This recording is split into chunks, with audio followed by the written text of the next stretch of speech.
Bonjour. Bonjour. Bonjour.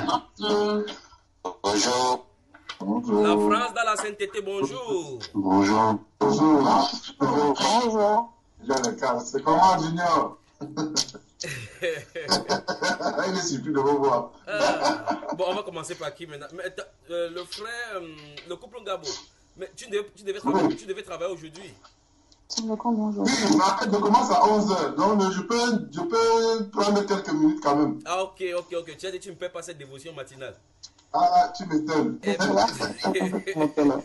alors, bonjour du côté de Viry-Châtillon. Hein? Bonjour donc du côté de Viry-Châtillon, c'est ça? Tu dis? Bonjour à ce couple Gabo du côté de Viry-Châtillon. Bonjour, frère Junior. Que la grâce et la paix du Seigneur nous soient. Bonjour. Multiplié. Le frère Willy Landro du côté de N'Djamena au Tchad, mais en principe du côté de France et Bordeaux. Bonjour. Bonjour frère, bonjour à tous. Amen. Bonjour. Et comme cela est de coutume, ta photo sort toujours à côté de la photo de ta femme. Je ne sais pas pourquoi. Mais Madame Landro, bonjour. Du côté de Bordeaux. Voilà. La sœur Kelly, bonjour. À Paris. La sœur Kelly, certainement, son micro est fermé comme toujours. La sœur Marie-France Sophie, bonjour. Bonjour. Bonjour à tous. Voilà, du côté de Paris. Bonjour. Au boulevard Davout. Du côté de Bordeaux également, la sœur Nafisa Lâché, bonjour. Voilà, chez elle, en fait, elle balance les mains comme ça, la voix ne sort pas parce que c'est la maternelle souvent là-bas. Donc, si elle ouvre là, vous allez entendre. Ouvre un peu le micro, on entend le bruit là du fond.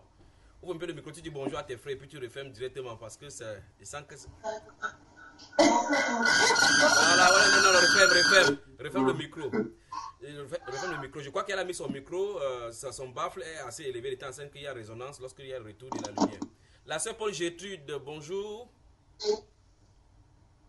Bonjour, bonjour à tout le monde. Bonjour. Bonjour ma soeur. Bonjour. Je crois que d'autres vont se joindre au groupe bientôt. Le frère William, bonjour. Bonjour, frère Junior. On ne voit pas on voit seulement la photo là où tu es frais comme le président de la République du Cameroun avec les verres. On ne te voit pas bien. Y a-t-il pas de vidéos pour la sœur Marie-France, la sœur Kelly et puis le frère William? Vous me voyez aujourd'hui, n'est-ce pas? Oui, frère. Voilà, donc j'ai pris le temps d'arranger la vidéo. Tout est bien aujourd'hui. Je suis désolé pour la semaine dernière. Vous ne me voyez pas. Donc la sœur Marie-France est là. On voit déjà la vidéo. Le frère William, je crois qu'il va aussi mettre sa vidéo. Voilà. La sœur Marie-France, bonjour. En position maintenant. Bonjour. Voilà. Donc que le Seigneur vous bénisse. Que le Seigneur vous bénisse. Je crois que le frère Christian, tu peux prier pour nous. On commence là rapidement, n'est-ce pas? Père éternel, mon Dieu, mon roi, Papa, nous voulons encore te remercier, bénis ton nom, te rendre grâce, Seigneur, pour ce moment que nous allons partager en famille, Seigneur, Père, mon Dieu, mon roi. Papa, conduis-nous tout au long de cet échange, Père, et bénis-nous tous qui allons participer à cette assemblée ce matin, Seigneur, Père, conduit par ton serviteur, Papa. Papa, ouvre notre intelligence et permets-nous de comprendre, Père, ce que tu veux nous transmettre ce matin, le pain que tu veux nous donner à manger ce matin, Seigneur, Père, mon Dieu. Et tout cela pour la gloire de ton nom, Seigneur, pour ta fidélité. Amen. Amen. Amen. Avant de commencer, quelqu'un a-t-il une exhortation, une question, un cantique ou n'importe quoi, une révélation, un songe à partager avec nous? Avant qu'on ne prenne la sainte parole du Seigneur. Je suis désolé pour celui qui va partir dans quelques minutes parce qu'on va certainement manger de bons repas aujourd'hui. Ah. Tu peux regarder ici. Non. Voilà, la sœur Kelly est là. La sœur Kelly est là. Elle est habillée là comme une juive. Voilà. Il faut bien la voir. Y a-t-il quelqu'un a-t-il quelque chose à parler? La sœur Nafi, si tu veux parler, il faut baisser ton micro. Non, pas ton micro, ton volume, parce que le volume est énorme chez toi. C'est pour ça que quand il y a le retour, ça siffle. On appelle ça en physique les ondes, les ondes destructives. Le frère Willy du côté des Tchad, là, ça se passe bien, n'est-ce pas, par la grâce du Seigneur? Oui, merci, ça se passe bien. Moi, je fais des semaines très longues et très fatigantes. Donc, j'ai que le dimanche en ce moment. Et voilà, ça se passe très très bien. Ouais. Merci. Non, bientôt tu vas retrouver ta merveilleuse femme et qui va, elle va te permettre de bien se reposer dans ses bras. Ça va aller. Que le Seigneur te bénisse. Amen. Mhm. Amen. Voilà, donc, y a-t-il des questions, des révélations, des songes, n'importe quoi que vous avez à partager avec nous si quelqu'un a quelque chose à partager? Bon, oui, je voulais parler par rapport à un verset que j'ai lu dans Nombre chapitre 3. Oui.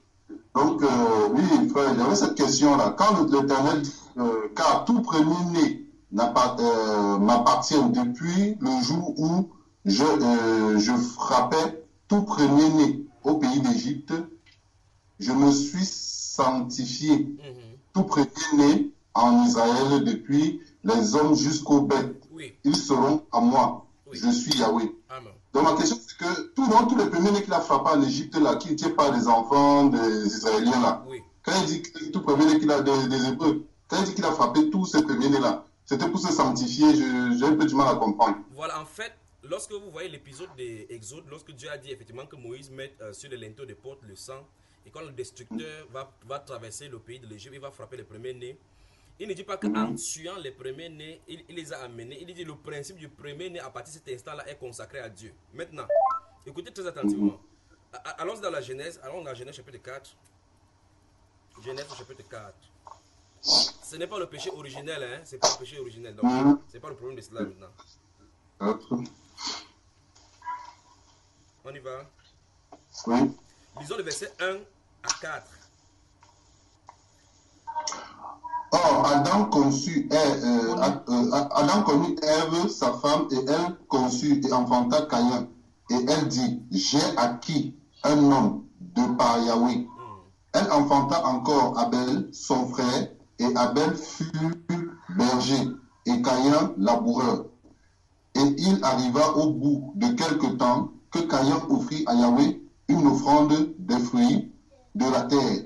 Et Abel, de son côté, offrit des premiers-nés de son troupeau et de leur graisse. Yahweh eut égard à Abel et à son offrande. Voilà. Ici, déjà dans la Genèse, sans que la loi ne soit écrite, nous disons bonjour au frère Richard. Bonne arrivée, mon frère Richard. Bonjour, frère Richard. Shalom. Bonjour. Alors, donc, je crois que tout le monde a suivi la question de notre bien-aimé frère. Dans le livre des Exodes, justement, Dieu dit à Israël de lui consacrer tout premier-né parmi les hommes et parmi les bêtes parce que à l'identification de ce qu'il a fait en Égypte lorsqu'il frappait les Égyptiens. Quoi, les Égyptiens? Parce qu'il a dit, il a frappé le premier-né de Pharaon, assis sur le trône jusqu'au servant et en passant par la bête. Mais maintenant, ici, nous voyons effectivement dans la Genèse, la première réunion de culte sur Skype. Nous voyons ça ici dans le livre de Genèse où les deux sont venus pour adorer sur Skype. L'autre a apporté le fruit et l'autre a apporté le premier-né. La Bible déclare que Abel de son côté a offert le premier-né de ses prémices, de son troupeau. Alors la question c'est, pourquoi Abel est allé choisir, il a les troupeaux, il a les moutons qu'il élève. Pourquoi il allait choisir plutôt le premier-né? Il n'a pas pris le deuxième ni le troisième, mais il a choisi le premier-né. Pourtant, ce n'est pas prescrit que c'est ça qu'on doit offrir à Dieu. Vous voyez qu'en tant que prophète, Dieu révèle ses plans au fur et à mesure aux prophètes pour l'ériger en loi, parce que le fils qui doit naître pour sauver les hommes sur la terre, on l'appelle le fils premier-né. Vous voyez, c'est le type du Seigneur Jésus. Il est le premier-né d'entre les frères, le premier-né d'entre les morts, les prémices de toute la création, le premier-né de la nouvelle création. Donc en tout, afin qu'il soit en tout premier. C'est pour ça qu'on l'appelle le fils bien-aimé. Le fils bien-aimé, ça veut dire, ou bien le fils unique, ça veut dire que le fils qui a la prééminence. Vous voyez? Donc Dieu, en frappant les Égyptiens, voulait signifier que le sacrifice qui lui est offert et qui sera offert pour pouvoir à la rédemption, c'est le premier-né qui doit le faire. Voilà. C'est pour ça que dans ce livre-là, il dit que je me suis consacré, dans la version BJC, il est écrit, je me suis sanctifié, je me suis consacré. Donc il a mis à part pour lui que désormais les premiers-nés lui appartiennent. C'est donc pour cela que tout premier-né devait être présenté devant le Seigneur. Comme on a vu que Jésus-Christ est né de Marie et que c'était son premier-né. Et devait l'amener au temple. Le deuxième-né, on ne faisait pas ces rituels-là.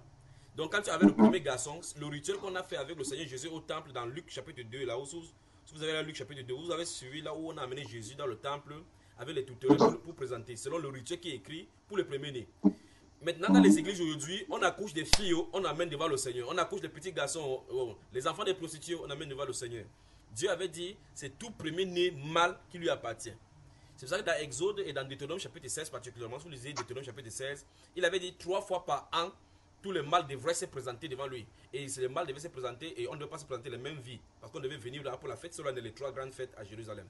Donc en clair, le premier-né que Dieu a frappé en Égypte, c'était pour signifier, parce que le premier-né, le deuil, le cri qui était chez les Égyptiens, il n'y avait pas ce même cri là-bas. Ça veut dire que les mondains devaient souffrir lorsque le premier-né devait être mis à part pour les protéger. C'était le signe de la consécration, de la mise en évidence du fils premier-né qui devait venir dans le monde pour sauver les brebis du Seigneur. Amen. Amen. Merci pour cette question-là. Merci pour cette question-là, mon frère. Merci vraiment pour cette question-là.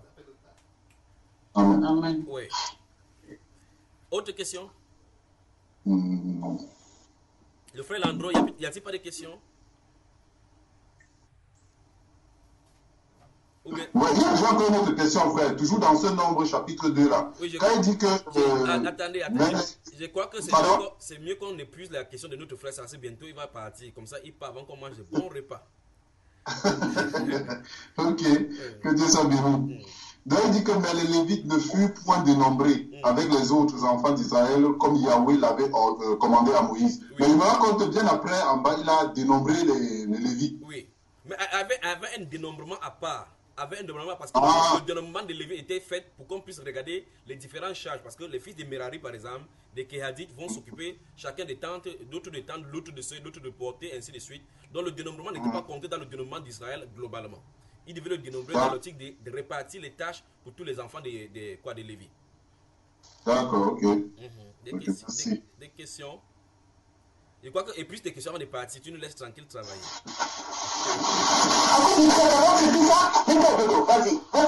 Il y a un bruit quelque part ici. De quel côté ça sort? Oui. Des questions? Parce que si on entre dans l'enseignement, là, ça risque d'être long et pointilleux. C'est pour ça qu'il attend que vous épuisiez d'abord les questions. Déjà par rapport à la question, bonjour. Je crois qu'il y a les enfants qui vous saluent là. Les questions, la semaine dernière, nous avons vu, je ne sais pas quel thème on a vu quelque chose, je ne sais pas, ça c'est la France. C'est parce qu'on a vu. On a dit vivre sain dans un milieu perverti. Voilà. Quel thème ô combien important en notre génération. Vraiment. Et ça fait un peu office aux 2 chapitres que tu as demandé, que tu as envoyé tout à l'heure sur la toile pour méditer. Oui. On voit par exemple que le peuple d'Israël s'était détourné de leur Dieu. Oui. Et offrait des encens à d'autres dieux. Oui. Donc s'il faut rapporter ça dans notre génération aujourd'hui, justement ça nous amène à faire la différence dans le lieu de faire la différence en tant qu'enfant de Dieu dans le milieu dans lequel nous sommes, oui. étant un milieu perverti et corrompu. Absolument. Nous voyons la réaction de Josias lorsqu'il a lu le livre et il a compris effectivement que l'autel de Dieu et puis toutes les autres choses étaient basculées. Il a pris la résolution de vivre maintenant droitement. Je crois que les gens ont pris connaissance. Pour ceux qui n'ont pas pris connaissance, prenez le temps de lire 2 Chroniques chapitre 34 et chapitre 35. On va y revenir dans un autre enseignement, Dieu voulant. Je veux seulement que vous preniez connaissance de ce qui s'y trouve. Et ce qui est marquant dans l'histoire, c'est le fait d'avoir vu son âme irritée. Parce que Dieu a précisé la parole sur l'âme. Oui. Donc son âme a été touchée du fait que quand il a vu qu'ils avaient servi d'autres dieux, et sa façon de se repentir, c'était son âme qui était affligée. Oui. Et comme on dit que Dieu regarde nos cœurs, on se rend compte que le roi Joseph, justement, avait été touché dans son âme. Exactement. Voilà pourquoi quand il s'est chez la prophétesse, et la prophétesse a prophétisé en disant que, ainsi par l'Éternel, il a parlé. Après, il a parlé pour Josias, personnellement, par rapport à son âme qui avait été irrité contre les abominations sur Israël. Et quoi que la semaine dernière, nous avons vu comment la réaction de l'autre au milieu de cette génération-là, comment son âme. Exactement. Donc, en fait, c'est l'âme, quoi. En gros, c'est l'âme. Dieu regarde au cœur, à l'âme. Oui. Que le Seigneur devant vous bénisse. Frère William, y a-t-il des questions? Particulièrement, non. Je dirais que, pour ma part, déjà, hier, je méditais sur Jérémie du 34 à chapitre 5, où justement qui faisait référence au roi Josias, au roi Joachim et au roi Sédécias. Oui. Et pratiquement, le texte d'aujourd'hui m'a marqué dans le sens où on voit le roi, où on voit, n'est-ce pas, on voit le roi Josias touché par la lecture du livre et pratiquement tout au long de la lecture, on voit que il n'y a que Josias qui est à la fin touché. Mais le peuple n'est pas vraiment compatissant, n'est pas vraiment touché par cette parole-là qui est lue. Et il ne fait que adhérer à l'initiative du roi Josias. Et donc, ce qui ne fait que confirmer la sentence qui pèse sur ce peuple. Donc, pour dire que le peuple, le Seigneur regarde au cœur, sincèrement. Il regarde au cœur, et le cœur du peuple était toujours tourné vers l'adoration des idoles, et à la fin, ils ont eu que ce qu'avait décidé le Seigneur. Mais au-delà de tout ça, c'est l'attitude et comment le roi Josias a été touché qui m'a vraiment marqué. Et là, en lisant cela, on se pose donc la question maintenant, quelle est l'implication pour nous aujourd'hui? C'est-à-dire que si nous étions face à face par rapport à ce genre d'événements, comment réagirons-nous? Est-ce que notre état d'âme serait comme pour le roi Josias? Là, moi, personnellement, n'est-ce pas, je prie pour que ce soit toujours le cas. Parce que je prie pour que je sois touché chaque jour par la parole du Seigneur. Maintenant, remarquons une histoire. On dit que c'est lorsqu'on était en train de reconstruire, on prenait les débris dans le temple qui était détruit, qu'on a découvert que le rouleau qui était écrit là-bas, il y avait des choses qui étaient écrites dans ce rouleau-là, et ils ont vu que les malédictions qui leur arrivaient étaient prescrites déjà dans la loi. C'est-à-dire que dans la Bible, c'était écrit que si vous faites telle chose, il y aura tel malheur qui viendra sur vous. Là maintenant, on découvre, on lit, ils se rendent compte qu'en réalité, ils ont été coupables, parce que souvent quand les catastrophes arrivent, les gens accusent Dieu sans poser la question pourquoi les catastrophes sont arrivées. Et là, ils se sont rendus compte que les catastrophes qui sont arrivées et qui leur sont arrivées et les malédictions qui pesaient sur eux étaient prévues dans la Bible que s'ils étaient dans la désobéissance, ces choses-là arriveraient. Là, il a déchiré ses vêtements, il a dit mince. Maintenant, nous aujourd'hui, chacun de nous a la Bible. Nous voyons effectivement des choses, des catastrophes qui frappent de gauche et à droite, des malédictions dans nos foyers, dans nos familles, ainsi de suite, des choses qui ne vont pas dans la société. Et on voit clairement ces choses écrites dans la Bible que telle chose va arriver à tel moment. Jésus, notre Seigneur, a dit il y aura des famines, des tremblements de terre, des guerres passées et autres là-bas. Ce sera le signe du fait qu'il y a l'iniquité et donc l'époque en train de tirer à sa fin. Quand nous lisons ces choses chaque fois, nous suivons dans les journaux, nous voyons les inondations, des famines par-ci, des épidémies par-là, des ouragans, en fait, de tous les côtés, c'est la sonnette est au rouge. La question c'est, est-ce que nous réagissons comme Josias?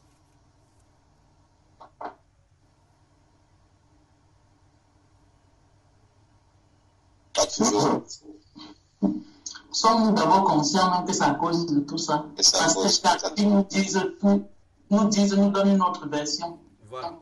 En fait, c'est parce que l'être humain est capable de détecter, il regarde facilement dans le passé pour voir dans l'histoire ce qui s'est passé. Il regarde dans l'avenir pour voir ce qui va arriver, mais c'est quand il vit le jour, la prophétie qui s'accomplit devant ses yeux, il ne parvient pas à voir cela. C'est pour cela que les Juifs étaient aveugles au jour où Jésus les visitait. Ils pouvaient lire dans la Bible dire que le Messie, quand il va venir, va faire ceci.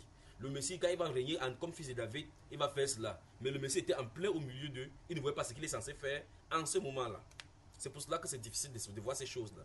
Vous allez voir l'Union européenne en train de se réunir, l'OTAN en train de se réunir, les tensions entre la Corée du Nord, la Corée du Sud et les États-Unis qui mettent en tant que gendarmes du monde pour pouvoir donner le ton autoritaire, la Russie qui est en train de former le bloc avec les autres pays froids, les pays communistes pour pouvoir combattre le capitalisme, des déclarations de guerre, du VAT en guerre qui sont faites par Ahmadinejad, l'ancien président iranien, le gouverneur de tel ou tel pays qui est en train de dire telle ou telle chose. On ne voit pas que ce sont les signes des temps de la fin. Amen. Donc il faut qu'on soit aiguisé, il faut que nos consciences soient aiguisées. Et pour que ça soit comme ça, il faut qu'on soit sensible à l'esprit. Vous voyez? Et maintenant, pour que la sensibilité de l'esprit puisse venir, il faut effectivement que le vieil homme et ses œuvres puissent mourir. Et donc maintenant, je crois que ça peut nous introduire dans un sujet où on peut voir maintenant les vieils hommes face à la vie de l'esprit. Si vous pouvez maintenant, on peut voir cela. Les vieils hommes face à la vie de l'esprit. On va voir ces sujets. Si vous le voulez bien, à moins que vous voulez qu'on voit autre chose. On voit la prospérité ou bien le voyage de mariage.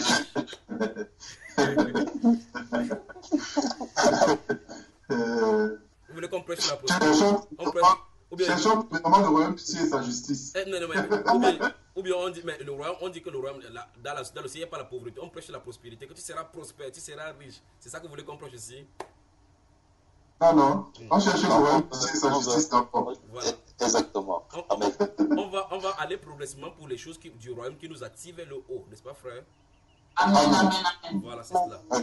Voilà. Alors, dans ces cas, voyons dans ces choses-là, le vieil homme est face à l'esprit. Face à la vie de l'esprit. Voyons cela. Si vous êtes prêts, donc on commence. Amen. Je peux poser une question avant de... Oui, alors, pour des questions, oui. Allons-y, prenons la question. On voit que l'apôtre Paul, en fait, il dit aspirer aux choses d'en haut. Oui. Dans des façons pratiques, en fait. Quand il parle des choses d'en haut, oui. C'est les choses de l'esprit ou c'est le fait de se tourner vers le roi de Jésus? Ah, c'est l'espérance. Frère Richard, ta question est bien posée et c'est bien positionné pour qu'on voit cela dans l'enseignement. Donc il pose la question de savoir, quand l'apôtre Paul dit dans Colossiens chapitre 3 qu'aspirer aux choses d'en haut, il parle de la chose d'en haut, de la vie de l'esprit ou bien tout simplement les choses. On va voir cela parce que c'est contenu dans ce qu'on va voir là maintenant. Parce qu'en fin de compte, nous voyons que quand le Seigneur Jésus est venu sur la terre, remarquons très attentivement l'épisode de... Je crois que je ne vais pas trop vite, non, si je vais trop vite, vous me ralentissez. Parce que quand ça me prend vraiment là, ça commence à sortir comme la mitrailleuse. Donc, si vous remarquez dans le livre des Jean au chapitre 4, lorsque le Seigneur Jésus va avoir l'intercation avec la femme samaritaine, quelque chose va être dit par la femme samaritaine et le Seigneur Jésus va mettre les choses au clair, la pendule à l'heure. La femme lui dit que vous les Juifs, vous dites qu'on adore sur cette montagne et nous, tandis que nos pères disent vous dites vous adorez à Jérusalem, tandis que nos pères disent qu'on adore sur cette montagne. Le Seigneur Jésus dit, femme, crois-moi, l'heure vient et elle est déjà venue. Vous voyez? Où les vrais adorateurs adoreront le Père en esprit. Il a dit que ce ne sera ni à Jérusalem, ni sur cette montagne qu'on adorera le Père. Puis il dit cette révélation que Dieu est esprit. En fait, ça devait être clair. Dieu est esprit. Et il faut que ceux qui l'adorent en esprit et en vérité. S'il y a une déclaration forte dans la Bible, c'est celle-là. Et il dit que Dieu est esprit. Ce sont ceux-là, les vrais adorateurs que le Père recherche. C'est vrai, on dit qu'on peut dire qu'on sait Dieu et on sait Dieu d'une autre façon ou bien de l'ancienne façon de faire. Et donc là, il dit qu'il a recherché les adorateurs en esprit. Vous entendez cela, n'est-ce pas? Et donc la question devrait on devrait se poser la question, est-ce que moi, en tant qu'adorateur, en tant que confesseur d'être chrétien, est-ce que j'adore Dieu en esprit? Et qu'est-ce que cela implique? Ou bien qu'est-ce que cela signifie pour moi, au juste? Parce que cette femme-là, ils avaient des rituels. Et leurs rituels différaient de l'un et de l'autre. À Jérusalem, on adorait le Père. Et là, sur ces rapports-là, Jésus lui dit que vous adorez ce que vous ne connaissez pas. Nous adorons ce que nous connaissons, car le salut vient des Juifs. Quand vous lisez l'Ancien Testament, justement, en lisant le livre d'Exode, Nombre et Deutéronome, vous voyez que le Seigneur avait dit que lorsque vous serez entrés dans le pays, il ne doit pas faire les offrandes ni les cultes comme ça se faisait n'importe comment de façon anarchique dans le désert, mais bien régularisé. Mais lorsqu'ils seront entrés dans le pays que Dieu leur donne, il y aura un lieu où Dieu va choisir pour y faire résider son nom. Et là, c'était à Jérusalem. Donc Jésus voulait la corriger en disant en fait, vous les Samaritains, vous n'avez pas l'authenticité, les Juifs ont l'authenticité. Mais par cette parole, le Seigneur est en train de dire que quand bien même les Juifs ont l'authenticité de l'adoration à Jérusalem, c'était le lieu pourvu par Dieu jusqu'à une époque de réformation. Maintenant, l'heure vient où le lieu vraiment pourvu par Dieu, le lieu où Dieu rencontre les hommes en Christ Jésus est venu. Et c'est uniquement là-bas que l'adoration de Dieu en esprit se passe. Vous comprenez, n'est-ce pas? Donc, ce n'est pas possible qu'on adore le Seigneur en esprit et en vérité sans qu'on ne soit dans le Christ Jésus. Parce que c'est le lieu où Dieu a pourvu pour l'adoration. Le lieu unique que Dieu a pourvu. Il veut que vous compreniez très attentivement. Il n'est pas possible d'adorer Dieu en esprit en dehors de Christ. Parce que c'est en lui seulement que se trouve le lieu pourvu pour l'adoration. C'est vrai, on dit que le rassemblement qu'on faisait à Jérusalem, il fallait amener les boucs là-bas et autres, faire des choses au cornes là-bas pour que Dieu soit propice. Pour qu'on soit propice, véritablement maintenant, pour que Dieu soit, il faut que le sang de l'agneau immolé, l'agneau qui ôte le péché du monde, soit appliqué sur notre vie. Et donc là maintenant, on peut entrer en contact avec Dieu sous le rapport de ce sang-là maintenant pour être propice dans nos relations avec lui. Vous me comprenez? Quand il parle là, vous me comprenez bien. Il n'y a pas de manière si vous m'écoutez, vous me comprenez? Très bien, très bien, très Voilà. bien. Donc, le lieu, donc, Dieu avait fait résider son nom à Jérusalem. Le lieu où il avait fait résider son nom. Maintenant, il a caché ce nom-là en Christ Jésus. De telle enseigne que c'est en Jésus qu'il Dieu rencontre les gens pour l'adoration maintenant. Comme il rencontrait les gens là-bas dans le temple de Jérusalem pour l'adoration sur le plan culturel dans l'Ancien Testament. Donc le Seigneur Jésus-Christ dit à la femme samaritaine que l'heure vient et elle est déjà venue. Il veut par là dire que l'ancienne façon de faire est passée. Quand il dit et elle est déjà venue, où les vrais adorateurs adorent le Père en esprit. Maintenant, quand il dit dans cela, les apôtres, principalement l'apôtre Paul dit dans Colossiens que notre frère a cité en posant la question, il dit que si vous êtes ressuscité avec Christ, vous avez vu le mot encore, si vous êtes ressuscité avec Christ, affectionnez-vous aux choses d'en haut. Il faut qu'on identifie ces choses-là, quelles sont ces choses-là, et pourquoi Dieu est en train de nous demander de nous affectionner aux choses d'en haut. Puis il dit, et pour qu'on soit, on ne peut plus clair, pour qu'on comprenne bien que ce n'est pas une parabole, il dit, et non à celles qui sont sur la terre. Par ces mots, le Saint-Esprit met le contraste entre le désir de l'esprit et le désir de la chair. Par ces mots, le Saint-Esprit met le contraste entre le désir de l'esprit et le désir de la chair. Lorsqu'on entre dans le lieu pourvu par l'adoration, par Dieu, pour l'adoration en esprit, le cœur sera porté aux choses spirituelles et à chaque fois aux choses spirituelles. Notez maintenant, commencez à noter. Notez Romains au chapitre 8. On va parcourir cela. Romains au chapitre 8. Romains chapitre 8. Colossiens chapitre 3. Vous avez noté, parce qu'on va parcourir, on va entrer dans la Bible, mais on va toucher quelque chose. Romains chapitre 8, Colossiens chapitre 3, Éphésiens chapitre 4, verset 17 à 26. La soeur, j'ai tout courage avec l'enfant, avec le bébé, c'est pas facile. Que Dieu te bénisse. Donc, Éphésiens chapitre 4, verset 17 à 26. Donc, frère, je comprends bien pourquoi quand il dit adorons le Père en esprit en vérité, parce qu'il dit dans ce Jean chapitre 15 à partir du verset 5 que sans son esprit, on ne peut rien faire. Absolument. Donc, voilà. Donc, sans son esprit, on ne peut rien faire de toute façon. Absolument. Sans l'esprit de Dieu, nous poussons à l'adoration, parce qu'en réalité, remarquez très attentivement que notre conversion est faite par le Saint-Esprit. La personne qui prêche, il doit prêcher par le Saint-Esprit. Le toucher du cœur est fait par le Saint-Esprit. Après, la sanctification, c'est la sanctification de l'esprit. Pour qu'on soit une offrande de bonne odeur, une offrande d'agréable odeur au Seigneur, comme l'apôtre Paul le signifie dans Romains chapitre 15. Après que le Saint-Esprit ait fait ce nettoyage, cet appel, ces prédications, ce toucher du cœur, ces conversions du cœur, ce nettoyage du cœur, ces sanctifications, il nous scelle par son esprit et nous amène dans la relation avec le Seigneur dans l'esprit. Vous voyez? Voilà. Vous avez noté Romains chapitre. Il y a un retour chez la sœur Kelly.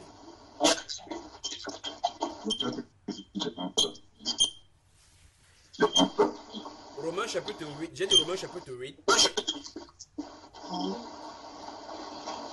La sœur Kelly, coupe ton micro. Coupe ton micro, s'il te plaît. Hein? Oui, la sœur Kelly, coupe ton micro. Le son, ça vient de chez toi.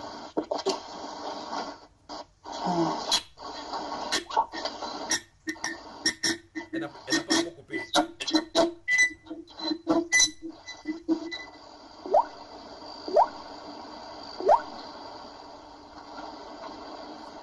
La sœur Kelly, ton micro n'est pas coupé. Je cherche comment faire. Oh là là. Oh Seigneur, qu'est-ce que c'est? Elle nous a mis une musique. Non, je cherche, excusez-moi. Oui. J'arrive pas à trouver. Du côté du virus actionné, il faut baisser aussi un peu le volume.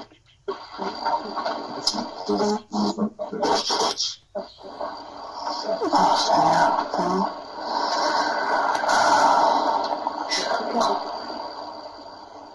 On patiente avec la sœur Kelly. Nous devons être patients, pas vrai? Amen. Le fruit de l'esprit. Oui. Voilà. Nous y sommes. Voilà, vous voyez évidemment que le son est agréable maintenant, n'est-ce pas? Ok. Tout à fait. Donc, notez Romains chapitre 8. Vous avez noté Romains chapitre 8, Colossiens chapitre 3. Colossiens chapitre 3. Éphésiens chapitre 4, verset 17 à 26. Notez Romains chapitre 13. Romains le chapitre 13. Romains chapitre 13. Vous avez noté, n'est-ce pas? Tout à fait. Notez le livre du Galates au chapitre 5.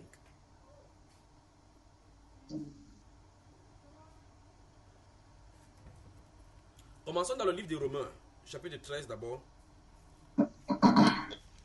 Que Dieu vous bénisse. Amen. Amen.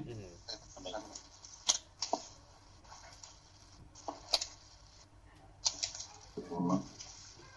Romains chapitre 13. Si le frère William peut nous lire les versets 10 à 14. Amen. Au nom de Jésus. L'amour ne fait point de mal au prochain. L'amour est donc l'accomplissement de la loi. Et vous devez faire cela vu le temps où nous sommes, car c'est ici l'heure de nous réveiller enfin du sommeil, puisque le salut est maintenant plus près de nous que lorsque nous avons cru. La nuit est avancée et le jour approche. Dépouillons-nous donc des œuvres des ténèbres et revêtons-nous des armes de lumière. Marchons honnêtement comme de jour, et non dans la débauche et dans l'ivrognerie, dans la luxure et dans les impudicités, dans les querelles et dans l'envie. Et revêtez-vous du Seigneur Jésus-Christ et ne flattez point la chair dans ses convoitises. Amen. J'aime ta version. Ta version conclut que ne flattez pas la chair dans ses convoitises. Ça, c'est quand même merveilleux, cela. Ne flattez pas la chair. Vous voyez que dans ce passage, justement, on est en train de mettre en lumière les œuvres de la chair, c'est-à-dire les œuvres de la chair qui automatiquement vont du côté des ténèbres face aux âmes de la lumière, c'est-à-dire le Seigneur Jésus-Christ avec son œuvre à lui. Il dit, la nuit est avancée, le jour approche, revêtons-nous des âmes de lumière et dépouillons-nous. Dépouillons. Ça veut dire que le Seigneur nous exhorte, que plus on sait que la venue du Seigneur est proche, le jour que nous attendons est proche, on doit faire une œuvre de dépouillement, c'est-à-dire se débarrasser des choses qui peuvent nous empêcher. Vous voyez, chaque fois que vous allez voir cette chose-là, dans Colossiens 3, il dit, affectionnez-vous aux choses d'en haut et non à celles qui sont sur la terre. Vous voyez cela, n'est-ce pas? Donc ça veut dire que d'un côté, vous ne pouvez pas en même temps regarder en haut et en même temps regarder en bas, même sur le plan physique. Si vous levez la tête maintenant, chacun de vous, essayez de regarder votre plafond, voir. Essayez de regarder, faites l'effort, regardez en haut. Vous voyez, vous ne pouvez pas être avec les regards fixés en haut et en même temps vous allez regarder en bas. De la même façon, si vous regardez en bas, vous ne pouvez pas regarder en haut. Vous voyez qu'en fait, notre chair va toujours nous tirer vers le bas. Le désir de notre cœur, c'est-à-dire que l'homme intérieur renouvelé, va toujours nous tourner vers les choses d'en haut. Maintenant, et le vrai problème, c'est que les deux se trouvent incorporés en nous. Nous avons en nous l'homme intérieur et en nous les potentialités du vieil homme et de ses œuvres. Et par conséquent, il y a une œuvre qui nous concerne. Ici, il dit dépouiller. Il dit c'est nous qui devons nous revêtir, mais revêtez-vous du Seigneur Jésus-Christ. La question c'est, qu'est-ce qu'il a d'appeler par revêtez-nous du Seigneur Jésus-Christ? Il faut qu'on comprenne cela. De l'autre côté, il dit dépouillez-vous, qu'on se dépouille des vieils hommes et de ses œuvres.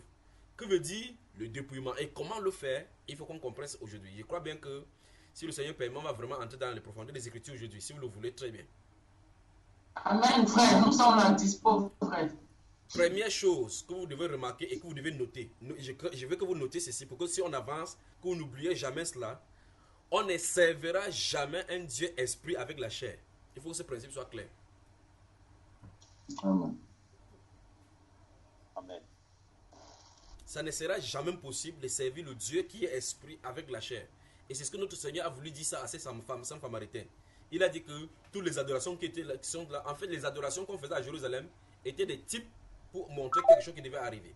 Quand c'est l'adoration physique, spirituelle est venue maintenant, le Seigneur Jésus-Christ dit, c'est par l'esprit qu'on sert Dieu dans un esprit nouveau maintenant. Allons-y, continuons dans le livre de Philippiens. Regardez, oui mon frère, tu veux la partir? Oui, je suis dans le cas de partir comme ça. Ça me fait mal, mais bon. Je remercie le Seigneur comme tu parles. Mets ton téléphone dans la voiture. Non, je n'ai pas le long chargeur. Mais j'ai dit pour écouter ça. Oui, je vais écouter. Oui, mon frère. En tout cas, que Dieu vous bénisse et qu'il vous conduise.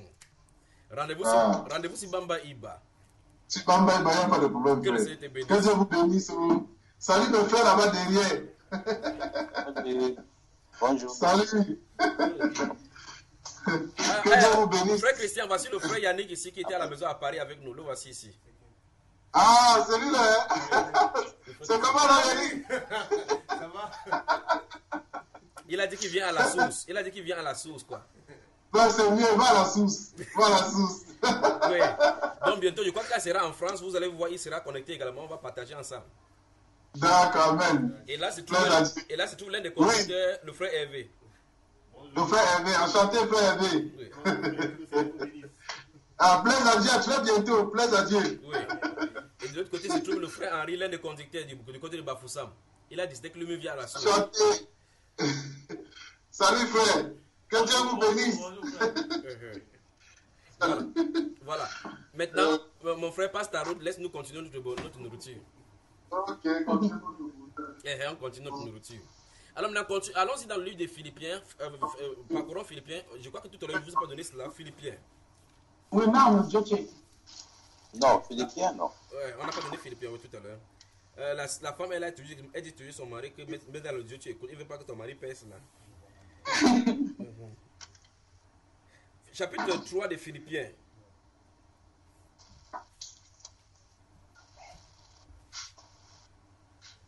Vous y êtes?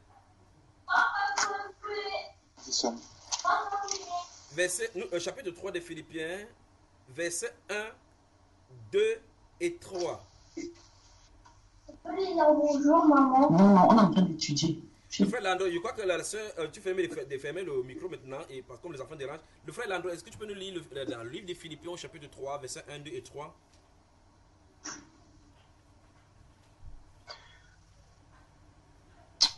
Au reste, mes frères, réjouissez-vous dans le Seigneur. Je ne me lasse point de vous écrire les mêmes choses, et pour vous cela est salutaire. Prenez garde aux chiens, prenez garde aux mauvais ouvriers, prenez garde aux faux circoncis, car les circoncis, c'est nous qui rendons à Dieu notre culte par l'Esprit de Dieu, qui nous glorifions en Jésus-Christ, et qui ne mettons point notre confiance en la chair. Voilà. Je crois que ici, c'est on ne peut plus clair. L'apôtre Paul dit ici qu'on prenne garde aux faux ouvriers, aux faux circoncis, aux mauvais ouvriers. Et au verset, je crois que vous devez noter le verset 17 également jusqu'au verset 20. Notez, on va y revenir, il va expliquer. Donc nous avons lu le verset 1 à verset 2, jusqu'au verset 3. Prenez aussi le verset 17 jusqu'au verset 21. Donc, ici l'apôtre Paul nous dit qu'on prenne garde aux mauvais ouvriers, qu'on prenne garde aux mauvais ouvriers, aux chiens, aux mauvais ouvriers. Et ici, il appelle chien.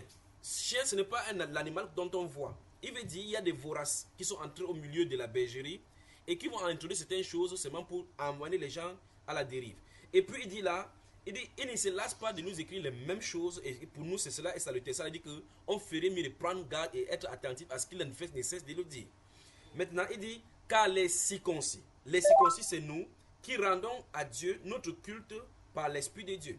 La sœur qui est bienvenue encore.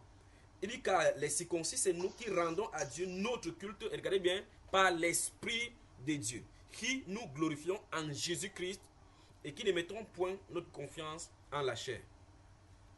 Si vous lisez le livre vous lisez dans le livre de Luc au chapitre 17, le Seigneur Jésus-Christ fait état, n'y allez pas, je vais seulement citer ce qui est écrit là-bas, vous pouvez noter et puis vous allez faire un apostrophe là-bas pour que lorsque vous allez faire les méditations. Le Seigneur Jésus-Christ fait état de deux personnes qui sont montées au temple à l'heure de la prière.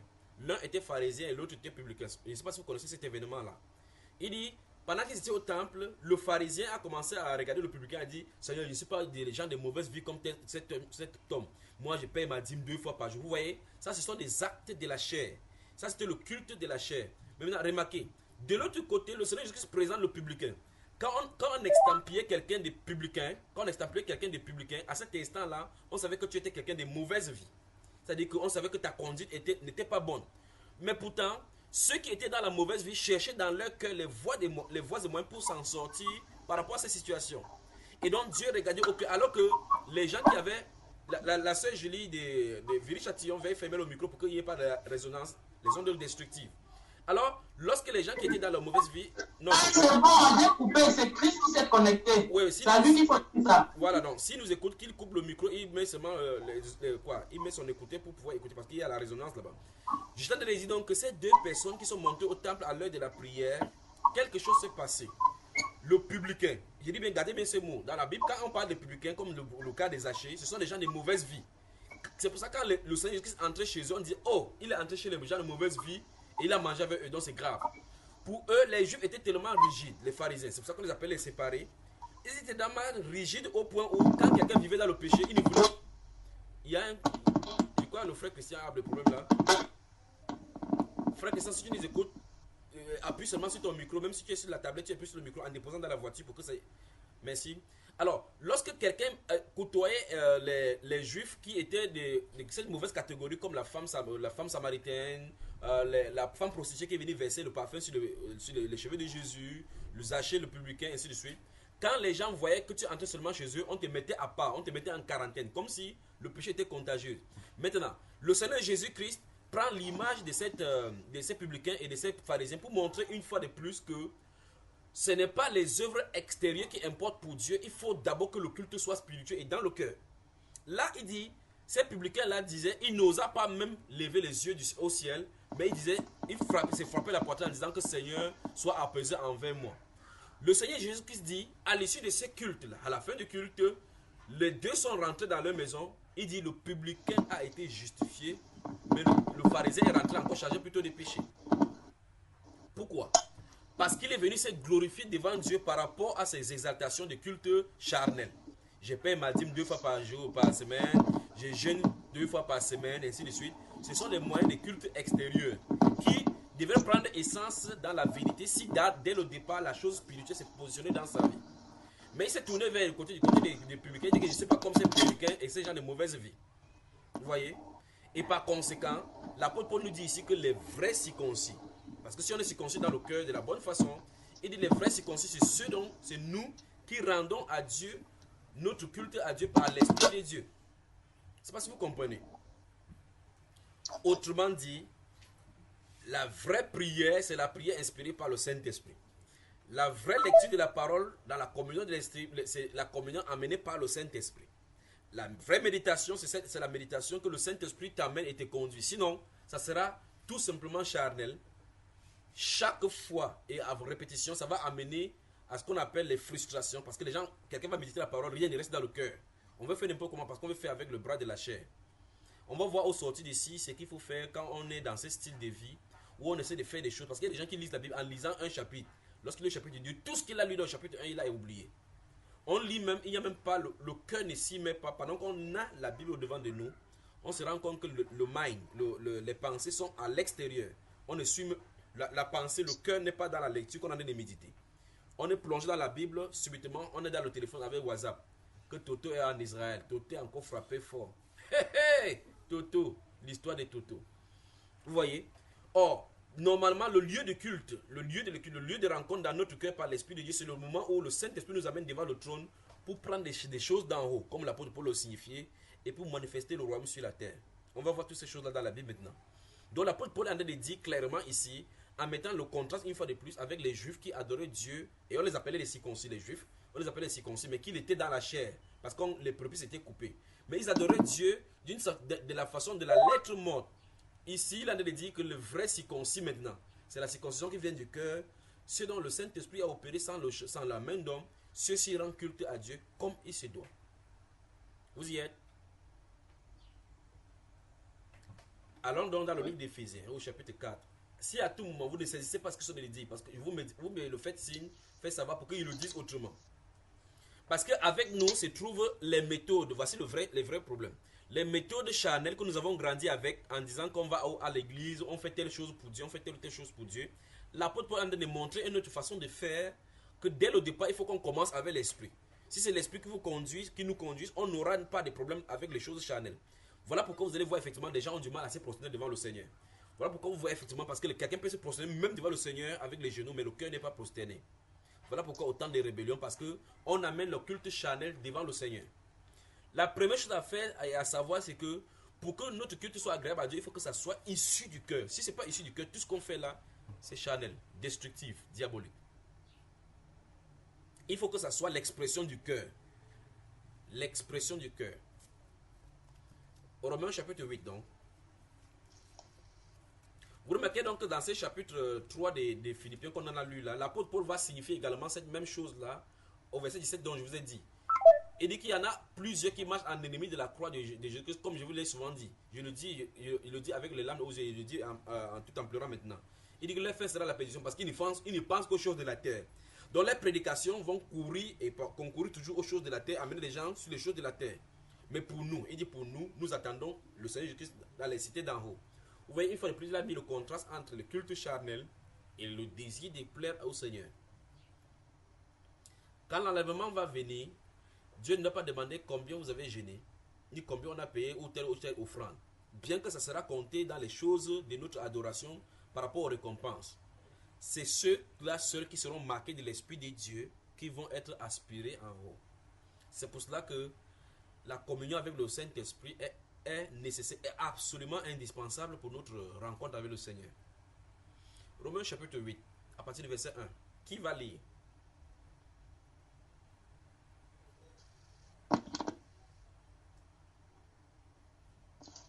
Je lis au nom de Jésus. Merci mon frère William. Il n'y a donc maintenant aucune condamnation pour ceux qui sont en Jésus-Christ, qui marchent non selon la chair, mais selon l'esprit. Parce que la loi de l'esprit de vie qui est en Jésus-Christ... Attendons mon frère, attendons, n'allons pas vite à la maison, on va lire doucement et on va parler. D'autres personnes qui ont d'autres versions devant eux, ils vont remarquer qu'il n'y a pas l'expression, après avoir dit qu'il n'y a plus de condamnation pour ceux qui sont en Jésus-Christ, la Bible déclare dans sa version, et ce qui est juste, que qui marche non selon la chair, mais selon l'esprit. Il est notoire que nous fassions des commentaires ici. Parce que d'autres versions ne disent pas cela. D'autres versions disent tout simplement qu'il n'y a plus de condamnation pour ceux qui sont en Christ Jésus. Maintenant, je crois que celui-là passe par le métro maintenant. Il passe par le métro et là il nous fait faire le bruit des métros qui passent dans le Paris-Bercy. De temps, il dit donc que dans Romains chapitre 8 verset 1, la Bible déclare qu'il n'y a donc maintenant aucune condamnation pour ceux qui sont en Jésus-Christ. Vous remarquez que dans la version Louis II, 1110 et d'autres Louis II, c'est écrit seulement et ça s'arrête là. Et par conséquent, les gens peuvent vivre n'importe comment. Quand vous lui donnez des reproches par rapport au style de vie, il dit que non, il n'y a plus de condamnation pour ceux qui sont en Christ Jésus. Et maintenant, quand nous lisons la version comme le frère a lu là, on voit effectivement qu'une portion a été soustraite là-bas. Et cette portion-là est importante pour comprendre pour ceux à qui la condamnation n'est plus mentionnée. On dit pour ceux qui marchent non d'après la chair, mais d'après l'esprit. N'est-ce pas, frère? Amen. Donc ça veut dire que la condamnation sera automatiquement pour ceux qui marchent d'après la chair. Et cette condamnation sera que en réalité ils ne marchent pas d'après l'Esprit de Dieu. Parce que l'Esprit de Dieu ne marche pas dans la chair et la chair ne marche pas dans l'Esprit. C'est pour ça que c'est chose contraire. Et donc, si quelqu'un est en Christ Jésus, remarquez bien le lieu d'adoration, en Christ Jésus. Si quelqu'un est en Christ Jésus, il n'y aura plus effectivement la condamnation pour lui parce qu'il marche d'après l'Esprit de Dieu. Il est conduit par l'Esprit de Dieu. Il n'est pas conduit par la chair, par les œuvres de la chair. Et donc, on va voir dans toutes ces choses dans la Bible. Donc, je vais d'abord faire un stop et c'est pour vous montrer que ceux en qui il n'y a plus de condamnation, c'est ceux qui ne marchent pas d'après la chair, mais d'après l'Esprit. Je ne sais pas si vous me saisissez. Oui, frère. Il faut donc qu'on comprenne ce qui veut dire marcher d'après la chair. Il faut que la Bible nous explique ce qu'on vit. Ça veut dire que quand il marche d'après la chair, qu'est-ce que la Bible veut dire? Marcher d'après la chair. Ça veut dire que si on voit les extraits, nous avons la chair, voici ce que nous avons là. Nous avons le dépalpable, c'est la chair. Mais cette chair nous conduit, nous pousse à faire certains actes, à poser certains actes que le Saint-Esprit réprimande et qui va toujours réprimander. Donc le système de fonctionnement de la chair et le système de fonctionnement de l'esprit sont des choses différentes. Et quand la Bible parle de la chair, il parle de nos 5 sens. C'est-à-dire que de ce que nous percevons de palpable dans ce monde charnel, dans le monde matériel. C'est ça dont il est en train de parler. Notre perception dans le monde matériel. Les 5 sens nous donneront de fausses informations. Alors que le sens de notre esprit, c'est-à-dire la foi, nous conduira vers des choses meilleures, des choses éternelles. Voilà. Continue mon frère. Parce que la loi de l'esprit de vie qui est en Jésus-Christ m'a affranchi de la loi du péché et de la mort. Car ce qui était impossible à la loi, parce qu'elle était affaiblie par la chair, Dieu l'a fait, envoyant son propre Fils dans une chair semblable à celle du péché, et pour le péché, il a condamné le péché dans la chair, afin que la justice de la loi fût accomplie en nous qui marchons, non selon la chair, mais selon l'esprit. Voilà. Verset 5 à 6, on va d'abord s'arrêter au verset 5 à 6. Et on commente encore. Car ceux qui vivent selon la chair s'affectionnent aux choses de la chair, mais ceux qui vivent selon l'esprit s'affectionnent aux choses de l'esprit. Car l'affection de la chair, c'est la mort, mais l'affection de l'esprit, c'est la vie et la paix. Amen. Maintenant, on doit maintenant des explications ici. Et pourquoi on explique cela? Ouvrez d'abord Galates chapitre 6, lisons le verset 7 et puis on y revient. Mettons cela ensemble. Galates chapitre 6, le verset 7. Lisons cela et puis on revient en commentant ici. Galates chapitre 6, le verset 7. Si vous avez ouvert, le frère Guy Richard lit. Je crois que chez lui, il n'y a pas de Bible. Frère Guy Richard, tu es dans quel côté de la France? Vitry-sur-Seine. Où ça? Vitry-sur-Seine. Ok, à 94. 94. Donc ça veut dire que tu es proche alors tu es proche à Viry-Châtillon. Oui. Ouais. Dans le verset 7 du chapitre 6 de Galates, qu'est-ce que ça dit? Alors, ne vous abusez point, on ne se joue point de Dieu. Car ce que l'homme aura semé, il le moissonnera. Alors, continue. Celui qui sème sa chair moissonnera de la chair la corruption. Oui. Et celui qui sème pour l'esprit moissonnera de l'esprit la vie éternelle. Amen. Donc nous voyons effectivement, et ici dans ce Romains chapitre 8, le verset 5 et 6 disent, ceux en effet qui vivent selon la chair s'affectionnent aux choses de la chair, tandis que ceux qui vivent selon l'esprit s'affectionnent aux choses de l'esprit. Donc la Bible veut nous faire arranger pour dire que personne ne peut dire qu'il ne comprend pas ce qu'on a de dire. C'est-à-dire, là où tes désirs te poussent à agir constamment et de façon continuelle, là, effectivement, ça te porte à vivre selon ce désir-là, selon ce groupe-là. Et donc, ça veut dire que vous et moi, ici maintenant, et ceux qui nous entendent et ceux qui nous écoutent, on peut savoir distinctement si nous sommes conduits par la chair ou si nous sommes conduits par l'esprit. Si nous marchons d'après la chair ou bien si nous marchons d'après l'esprit. Qu'est-ce qu'il faut faire?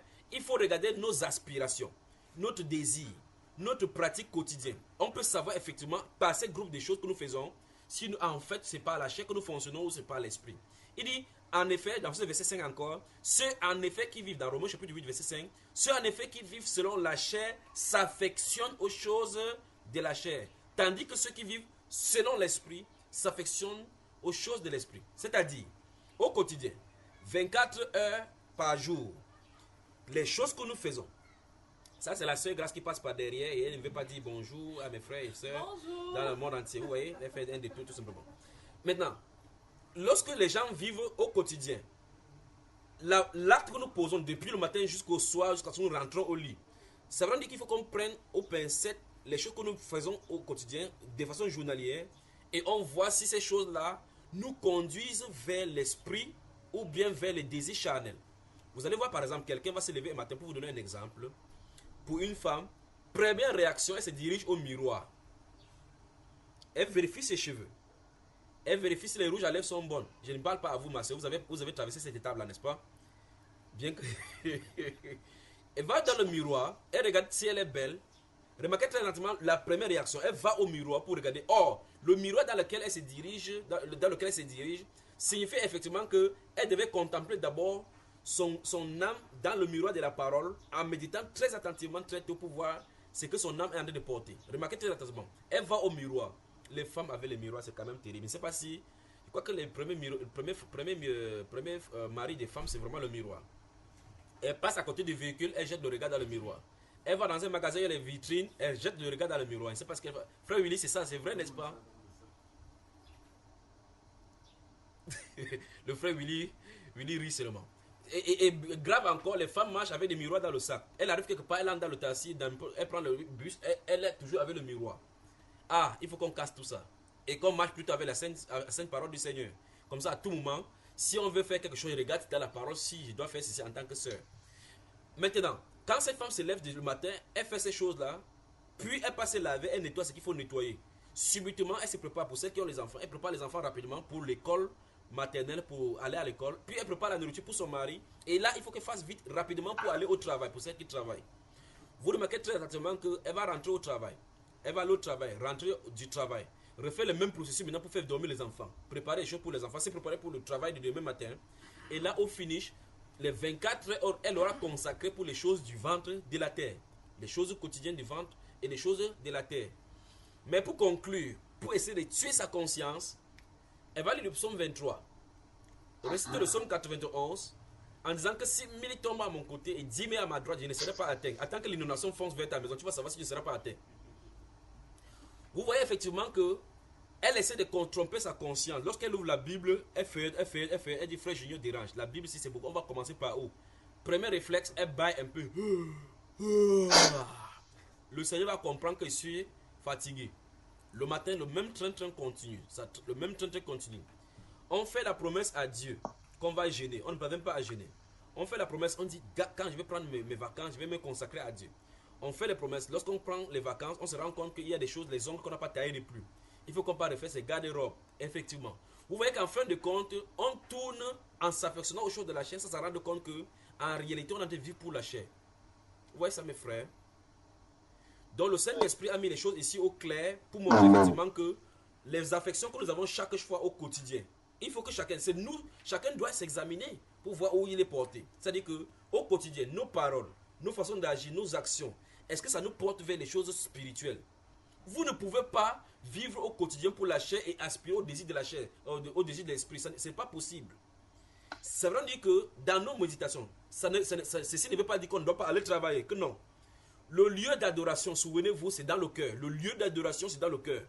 L'affection se passe dans le cœur. Donc ça veut dire que pendant que le frère Willy est en mission, par exemple au Tchad, il est sur le terrain, en train de faire peut-être un recensement, en train de faire par exemple un contrôle de patrouille mixte. Quel qu'en soit ce qu'il est en train de faire, même avec son âme au devant de lui, le cœur est en méditation.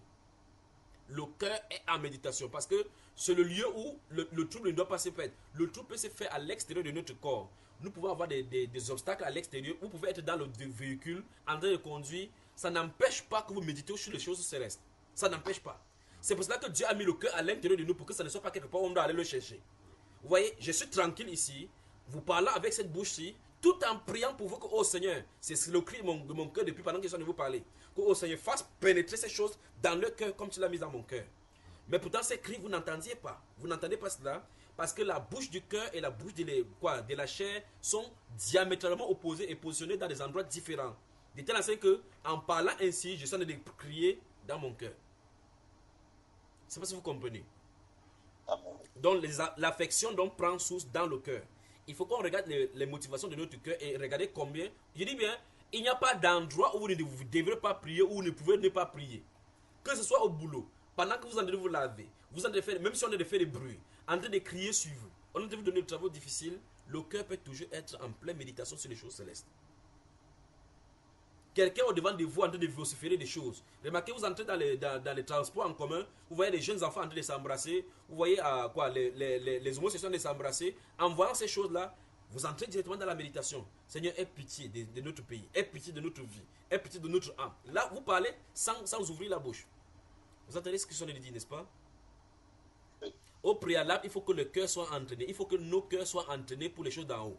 Si nos cœurs ne sont pas entraînés pour les choses d'en haut, pour les méditations des choses célestes, nous allons chaque fois lire cela dans la Bible, ça va rester la lettre morte comme l'apôtre Paul a dit. Mais il faut que nous écrivions cela avec l'esprit et par notre cœur. Amen. Voilà. Donc je recommence encore pour qu'on soit bien clair. L'affection se passe dans le cœur. La manifestation de l'affection se passe à l'extérieur. C'est-à-dire que lorsque nous posons un acte à l'extérieur, on peut savoir exactement ce que le cœur a médité et inspiré dans notre âme. Il y a des femmes qui, chaque produit de beauté, vous allez chez lui, elle a différents styles de produits de beauté. Quand un mode sort, elle est derrière. Vous remarquez très rapidement maintenant, son affection, ce sera d'ouvrir les chaînes de télévision qui parlent de mode. Elle va passer son temps devant les chaînes de télévision qui parlent de mode. Lire des magazines qui parlent de mode. Sur Internet, on parle de mode. Vous voyez effectivement que par où elle est attirée. Et dans ce cas-là, chapitre 6, verset 7 nous dit, ne vous y trompez pas, on ne se moque pas de Dieu. Ce qu'un homme aura sémé, il le moissonnera aussi. Puis signifie que celui qui sème pour sa chair, moissonnera de sa chair la corruption. On parle de la corruption, ça veut dire que, ça veut dire que ta chair va pourrir en fin de compte. C'est ça qu'on a dit par la corruption, c'est-à-dire la mort. Mais celui qui sème pour l'esprit, moissonnera de l'esprit la vie éternelle. C'est pour ça que l'apôtre Paul a dit dans Romains chapitre 13 qu'on a lu tout à l'heure là, que le jour approche. Dépouillons-nous des œuvres des ténèbres et revêtons-nous des armes de lumière. Éloignons-nous de luxe. Puis il signifie, pour qu'on comprenne bien ce qu'on a dit, il dit que loin de la débauche, la luxure, l'ivrognerie et toutes ces choses-là, revêtons-nous du Seigneur Jésus-Christ. Amen. Amen. Donc, je crois qu'au sortir d'ici, je vais donner donc un exercice de méditation pour le cœur, pour stabiliser le cœur. Il dit bien, je vais te donner un exercice, comment faire pour entraîner le cœur dans cette chose-là, pour que le cœur soit stabilisé. Si ce n'est pas comme ça, nous allons lire la Bible chaque fois, la Bible n'aura pas d'impact sur nous.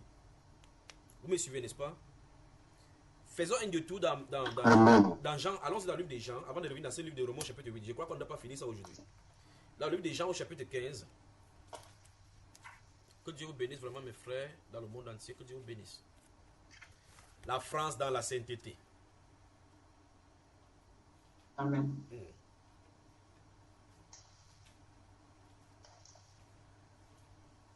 Chapitre 15 des Jean, les versets 4 à 6. Ou bien à 7 même. Allons-y.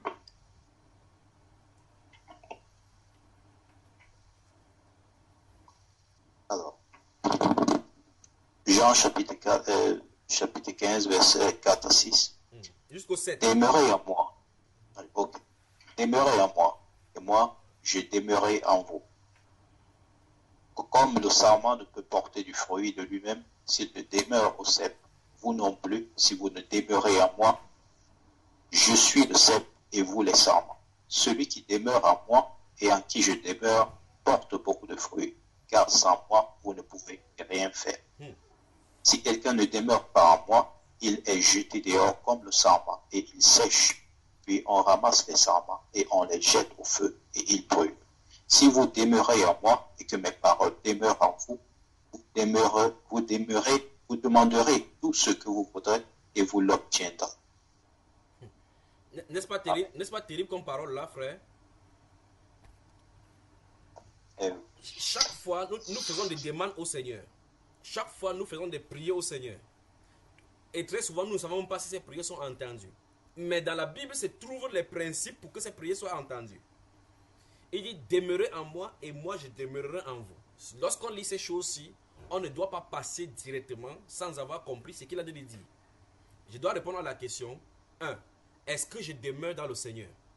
2. Est-ce qu'il demeure en moi? Ou mieux encore, comment demeurer en lui?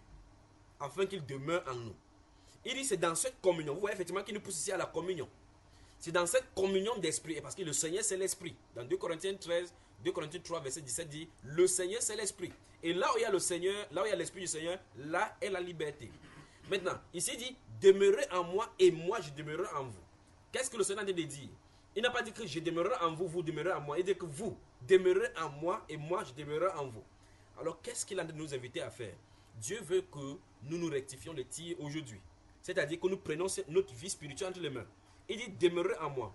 Il faut que vous et moi, on comprend aujourd'hui comment demeurer au Seigneur. Dans le Seigneur, comment être en lui. Vous voyez cela? Maintenant, le Seigneur dit, demeurez en moi et moi je demeurerai en vous. Si vous ne demeurez pas en moi, de la même façon comme le sarment, si le sarment ne demeure pas sur le cep, il est coupé, il est jeté dehors. Si vous demeurez en moi, vous porterez beaucoup de fruits. Il dit, après cela, si c'est accompli, demandez ce que vous voulez, cela vous sera accordé. Donc, on a un problème de communion claire avec l'Esprit de Dieu. On a un problème. Einstein, le physicien, disait, comment ça, frère Willy? Il y a un mot qu'il faut rajouter dans ce que tu dis. Oui. En permanence, pas périodiquement. C'est-à-dire que tu expliques qu'il faut qu'on ait le cœur et que Dieu soit en nous. Oui. Mais en permanence. Et c'est ce qui est le plus difficile, voilà. À mon sens. C'est ce qui est le plus difficile aujourd'hui. On peut avoir Dieu en soi à des périodes de la journée et d'autres périodes, on peut se faire envahir. Et pour moi, le plus grand combat, c'est que ça soit en permanence. Je me souviens d'un pasteur qui, en prêchant le dimanche dans son église, explique que des fois, il croise des gens de l'église comme ça, dans le tram pour aller au travail. Et il dit, mais les gens, quand ils me voient, ils me voient tout de suite comme le pasteur, ils viennent me poser des questions.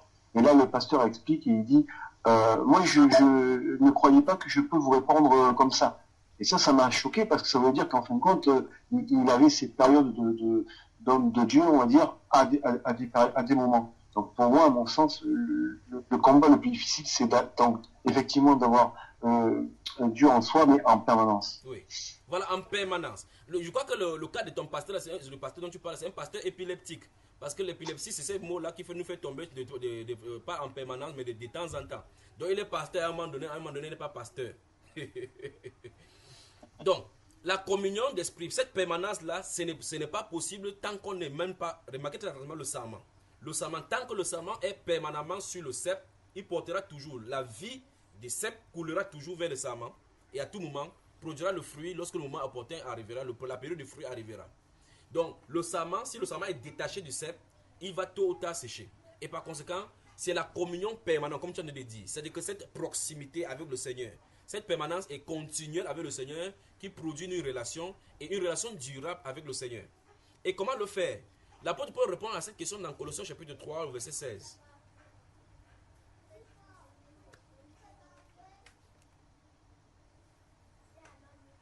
Et remarquez très attentivement que les gens l'a signifié ici. Il dit, si vous demeurez en moi, que mes paroles demeurent en vous. Einstein, comme je le tiens de le dire, disait donc effectivement que c'est une bêtise que de faire une chose et à répétition et espérer trouver un autre résultat. C'est vrai dire que les mêmes choses, si nous appuyons sur un interrupteur, la lumière s'allume. Chaque fois qu'on va allumer sur un interrupteur, la lumière va s'allumer. Vous ne pouvez pas appuyer sur l'interrupteur, la lumière s'allume. Et puis quand vous allez appuyer sur l'interrupteur, vous attendez que ce soit le maïs qui soit là. Non. Si vous appuyez sur l'interrupteur, ça va produire la lumière. Et par conséquent, si nous avons au devant de nous la parole, nous voulons vivre selon la chair, selon le modèle de la chair. Et que la Bible nous dit que demeurer dans la parole pour que sa présence entre en nous, entre en jeu avec nous, parce que la parole c'est l'esprit. Et que nous abandonnons la parole, la méditation de la parole, la lecture de la parole, nous voulons aller faire les choses charnelles, nous ne pouvons pas faire les choses charnelles en espérant avoir les choses de l'esprit. Ça sera une bêtise comme Einstein le disait. Et par conséquent, il faut rectifier le tir pour revenir dans la façon de faire. La façon de faire, c'est de demeurer en lui. Souvenez-vous de cela, c'est de demeurer en lui. Et comment dans le faire, l'apôtre Paul dit dans ses Colossiens chapitre 3, verset 16, qu'est-ce qu'il dit?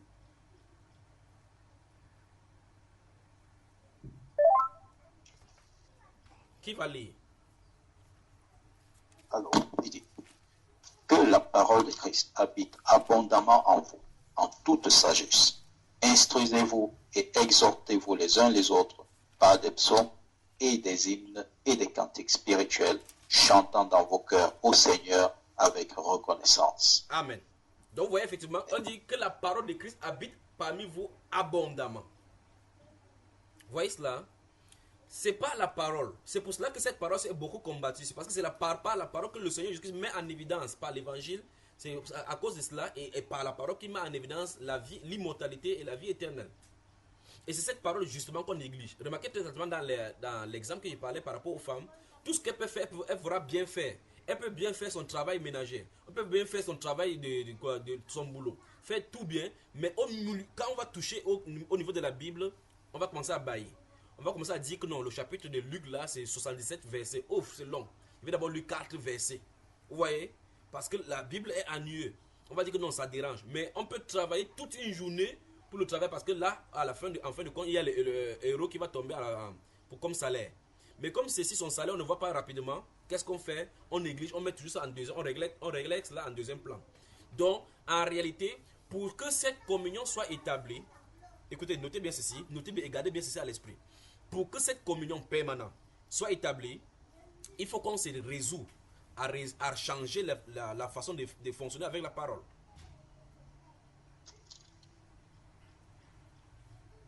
Vous m'avez suivi, n'est-ce pas?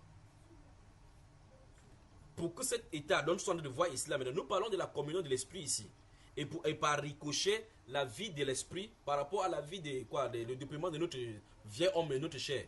Pour que la communion de l'esprit soit établie, parce que vous ne pouvez pas faire autrement. Vous ne pouvez pas fonctionner dans la chair et dans l'esprit.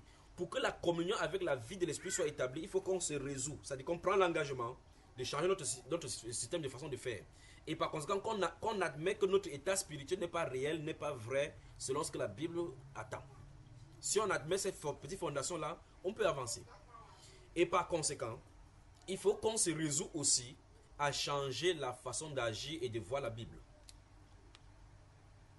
La façon dont nous fonctionnons avec la parole. Il ne s'agit pas seulement de lire et prendre les informations dans la Bible.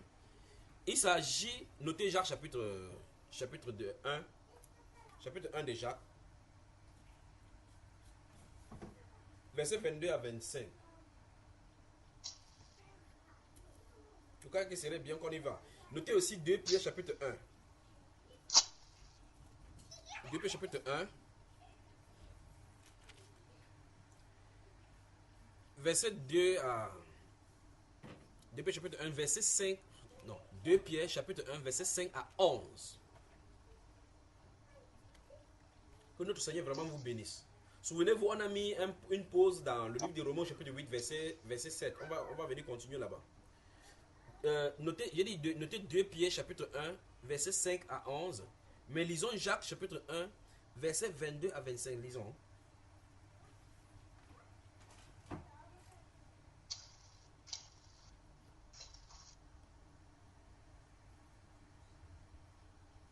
Que le Seigneur vraiment vous bénisse. Qui va lire? Le frère Guy Richard, tu peux le lire? Jacques chapitre 1. Verset 20 à 25.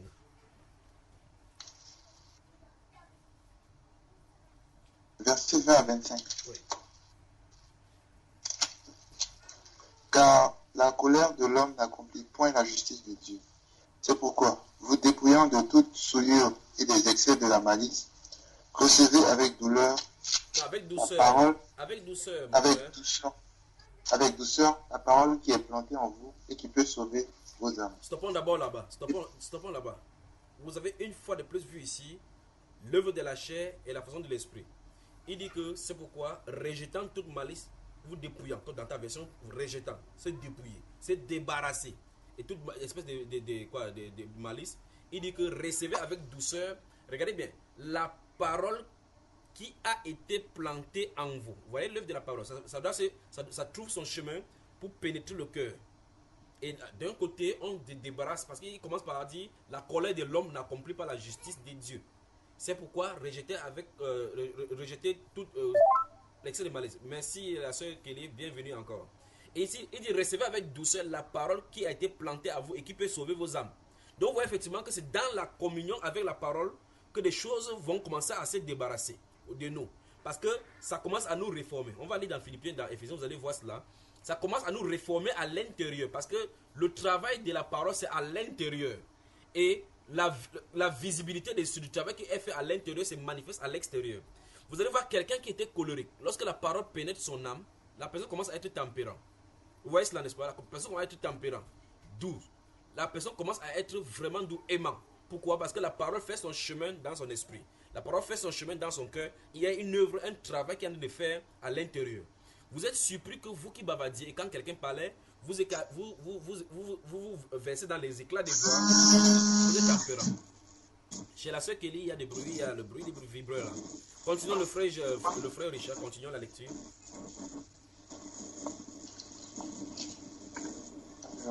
C'est pourquoi, vous dépouillant de toute souillure et des excès de la malice, recevez avec douceur la parole qui est plantée en vous, qui peut sauver vos âmes. Mettez en pratique la parole et ne vous prenez pas à l'écouter en vous trompant vous-même par de faux raisonnements.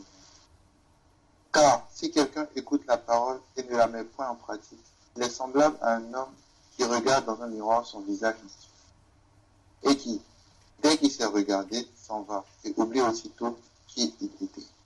Mais celui qui aura plongé ses regards dans la loi parfaite, celle de la liberté, et qui aura persévéré, n'étant pas un auditeur oublieux, mais pratiquant les œuvres, celui-là sera heureux ce qu'il aura fait. Voilà. Maintenant, mes frères, l'apôtre Jacques, le Saint-Esprit par l'apôtre Jacques nous a déjà livré le secret. Il a dit qu'il y a deux façons d'approcher la Bible, la parole que vous avez avec vous. C'est ce qu'il a présenté là-bas. Il a dit qu'il y a deux façons. Une façon, vous pouvez y aller pour vous tromper. L'autre façon, vous pouvez aller pour sortir avec bénéfice dans la vie de l'esprit. Et là, une fois de plus, nous nous trouvons dans ces deux volets. Il dit ici que qu'on ne se borne pas à écouter seulement la parole, en nous trompant nous-mêmes par des faux raisonnements. Vous voyez? Parce que si c'est le raisonnement, chacun peut aller dans la parole justifier ses péchés, dire ce qu'il veut dire pour pouvoir essayer de s'arranger sa conscience. Mais il dit que si quelqu'un, il dit effectivement donc, que si quelqu'un va dans la Bible là et regarde la parole et sans prêter attention, il est semblable à quelqu'un qui va dans le miroir, se regarde dans le miroir et puis pas sans se souvenir comment il était. Mais il dit, mais celui qui aura plongé les regards, il veut que vous voyez le mot, commencez à comprendre le mot que le Saint-Esprit utilise. Mais celui qui aura plongé les regards dans la loi parfaite, virgule, la loi de la liberté. Puis il dit, n'étant pas un auditeur oublieux, mais se mettant à l'œuvre. Il dit, celui-là réussira dans ses entreprises. Ok, le Saint-Esprit nous dit que la lecture de la Bible, si on veut entrer dans la communion de l'Esprit, ne doit pas se faire à la oulala, à la hâte. Il dit étant persévérant. Ça veut dire que c'est quelque chose de travail profond, doucement, perpétuel et permanent. Mais tu dois y aller pour accepter la réforme que te donnent les Écritures, les Saintes Écritures. C'est ce qu'il a dit. Et étant plongeant les regards, n'étant pas un auditeur oublieux, mais se mettant à l'œuvre. Mettant à l'œuvre, c'est-à-dire, quand je vais dans la Bible, je m'en vais pour lire et obéir à ce que Dieu va me dire dans la Bible, même si ça ne me plaît pas. Parce que dans la Bible, on va toujours entendre des choses qui ne nous arrangent pas. Mais là, nous avons deux choix. Soit obéir en nous mettant en règle selon ce qui est dit, soit on désobéit et on lit la Bible comme des religieux. Et dans ces cas, on fonctionnera dans la chair. Pour ceux donc qui veulent marcher d'après l'esprit, je suis en train d'aller ici parce que c'est là où le Seigneur a dit, il a dit que si mes paroles demeurent en vous, si vous demeurez en moi et que mes paroles demeurent en vous, pour que les paroles de Christ, notre Seigneur, demeurent en vous, comme l'apôtre Paul a dit que la parole de Christ habite en vous, parmi vous abondamment, il faut qu'on accepte la réforme de la parole. Il faut qu'on accepte que la parole nous corrige. Il faut qu'on accepte finalement que la parole soit notre directeur, notre ligne directrice par rapport à notre vie. Si on accepte cela, on va se corriger au fur et à mesure et on va, au petit à petit, de façon persévérante, voir que notre vie est moulée selon le modèle de la parole. Lorsqu'on comprend que la colère de l'homme n'accomplit pas la justice de Dieu, ça veut dire qu'en fait, tant qu'on va fonctionner dans la colère, on ne fera jamais ce que Dieu a de dire. Par conséquent, qu'est-ce que la Bible a de nous dire? Je ne dois plus me mettre en colère, je ne dois pas laisser la colère me diriger. Je vais laisser tout entre les mains du Seigneur. Vous voyez cela?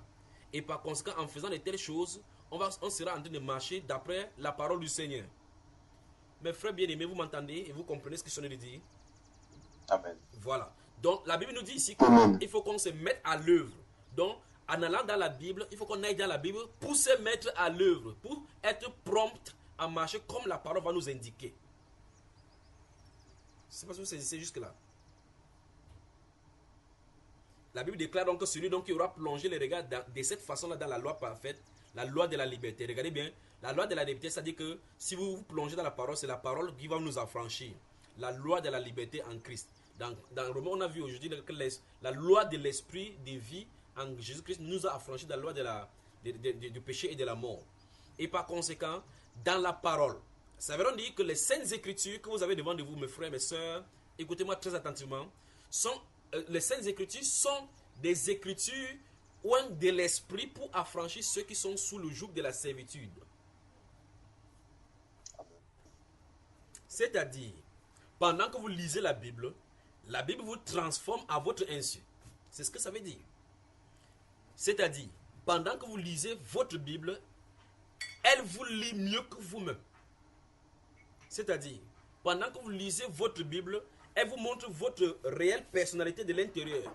Celle que vous-même ne connaissez pas et dont les autres ne voient pas. Quelqu'un te verra parce que tu as donné peut-être 5 euros, 10 euros à quelqu'un, dit waouh, la soeur là est gentille, elle est bien. Mais toi-même, tu sais qu'à l'intérieur de toi, tu es mauvaise. Et tu peux crier à l'intérieur en disant qu'est-ce que je suis. Vous savez vraiment votre handicap.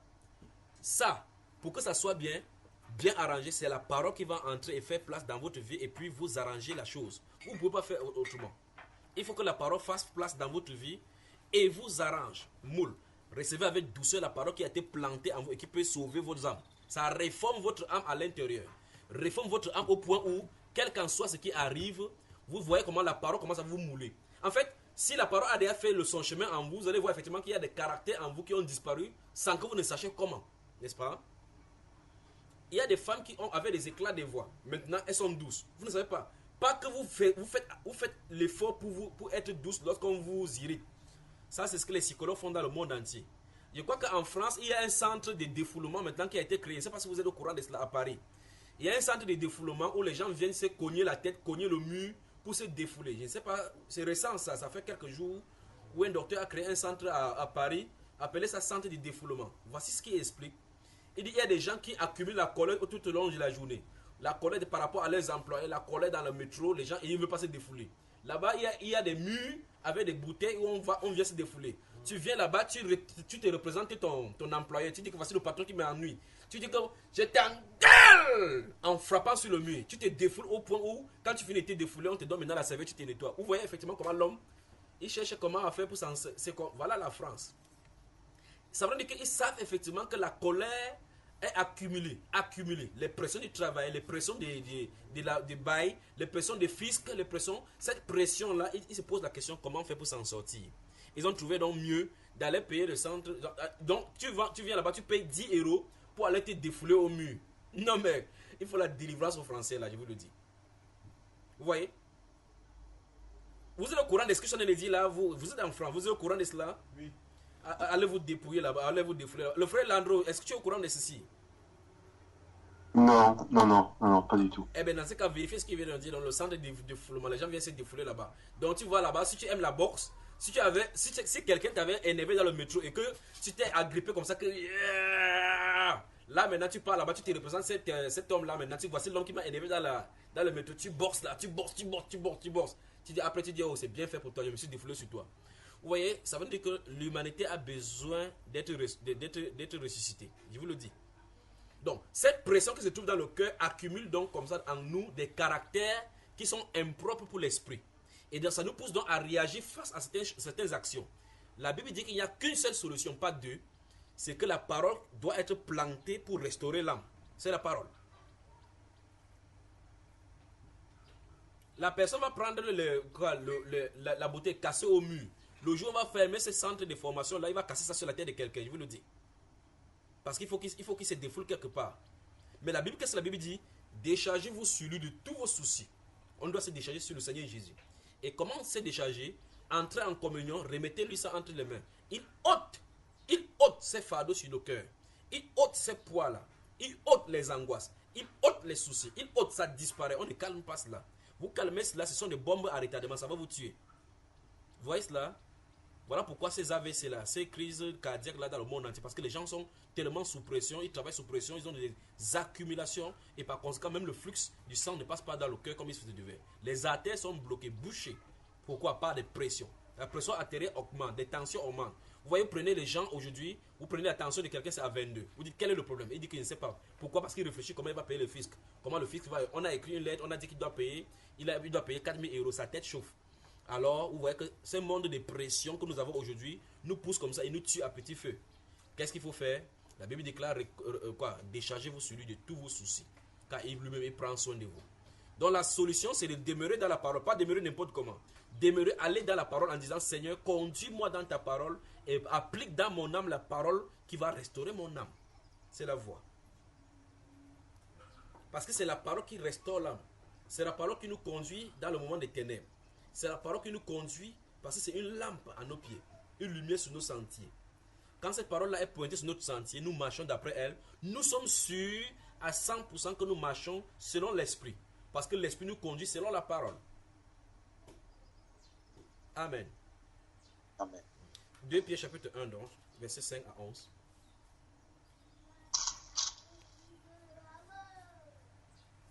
J'essaie de prendre différents passages de la Bible comme ça pour étayer la chose facilement. Parce que plus il parle, j'ai comme l'impression que c'est lourd et qu'il faut qu'on lise des passages pour pouvoir voir de quoi, là où il en parle. 2 Pierre chapitre 1, versets 5 à 11. Allons-y.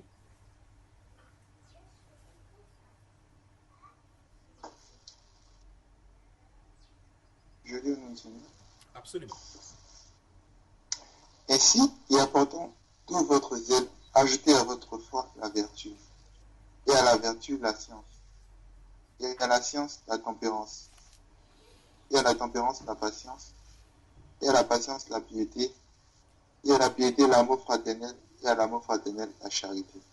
Car si ces choses sont en vous, et y abondent, et ne vous laisseront ni oisifs, ni stériles dans la connaissance de notre Seigneur Jésus-Christ. Mais celui en qui ces choses ne suffisent point est aveugle. La vue est courte et il a oublié la purification de ses péchés passés. C'est pourquoi, frères, appliquez-vous d'autant plus à affermir votre vocation et votre élection. Car en faisant cela, vous ne broncherez jamais. Et ainsi, l'entrée dans le royaume éternel de notre Seigneur et Sauveur Jésus sera pleinement accordée. Amen. Je crois que là, c'est aussi dit de façon claire pour que personne ne dise qu'il n'est pas en train de comprendre ce qu'on a de dire. Il cite les choses, il dit faites tous vos efforts. À partir du verset 3, il dit comme sa divine puissance nous a tout donné ce qui contribue à la piété, à la vie de la foi. Il explique ça. Et puis au verset 5 non, maintenant, il dit c'est pourquoi donc joignez à votre foi la vertu, la science, la connaissance, ainsi de suite. Les 7 choses-là. Il dit que celui en qui ces choses-là sont, vous remarquez très bien que ça doit se retrouver en nous. Ça doit se retrouver en nous, la tempérance, ça doit se retrouver à l'intérieur. Il dit que si ces choses sont en vous et ils abondent, et ils sont en abondance dans l'autre version, il dit que ça ne vous laissera point oisif. C'est-à-dire, ça ne vous pousse, vous n'allez plus divaguer de plat et l'autre dans la chair. Vous voyez? Parce que vous avez la tempérance, vous avez la maîtrise de soi, vous avez la joie, la connaissance du Seigneur Jésus-Christ. Et mes chers frères, vous allez comprendre effectivement que ce monde-ci effectivement est vanité. Vous n'allez pas courir derrière les biens terrestres. Vous voyez cela? Mais il dit maintenant en contrario. Il dit, celui en qui il n'y a pas cette chose-là. Il dit que ça n'a pas être grave sur la terre. Même son péché, même qu'on a pardonné, il ne connaît même pas qu'on lui a pardonné son péché. Par conséquent, il va rester au niveau du péché chaque fois. Oh Seigneur, pardonne-nous pauvres pécheurs. Priez pour nous, Sainte Marie, notre pécheur. Nous sommes des pauvres pécheurs. Il dit que là, même on oublie la purification de ses anciens péchés. Il dit donc, c'est pourquoi frère, verset 10, il dit c'est pourquoi frère, appliquez-vous d'autant plus à affermir votre vocation et votre élection. Vous voyez cela? Appliquez-vous. Appliquez-vous d'autant plus. Ça veut dire que nous devons passer notre temps. Oui, nous avons été appelés en Christ Jésus. Nous disons chrétiens. Quel est mon rôle maintenant? Je dois m'appliquer. Je dois travailler ardemment dans ce sens-là. Appliquer. À mieux connaître le Seigneur et grandir en lui. Vous faites 20 ans dans la foi. Vous dites que vous avez 20 ans dans la foi. Vous n'avez jamais eu un songe du Seigneur. Mais c'est grave. Jamais une voix du Saint-Esprit. Jamais une indication. Jamais un témoignage clair du Saint-Esprit. Il y a un problème. Il y a un problème. Parce que dans la communion d'esprit avec le Seigneur, il te révèle les choses te concernant.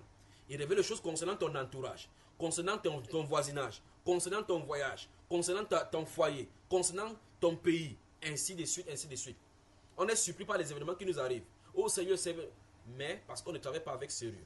Mais il dit c'est pourquoi, frère, appliquez-vous, gardez bien ces mots à l'esprit, appliquez-vous d'autant plus à affermir votre vocation et votre élection.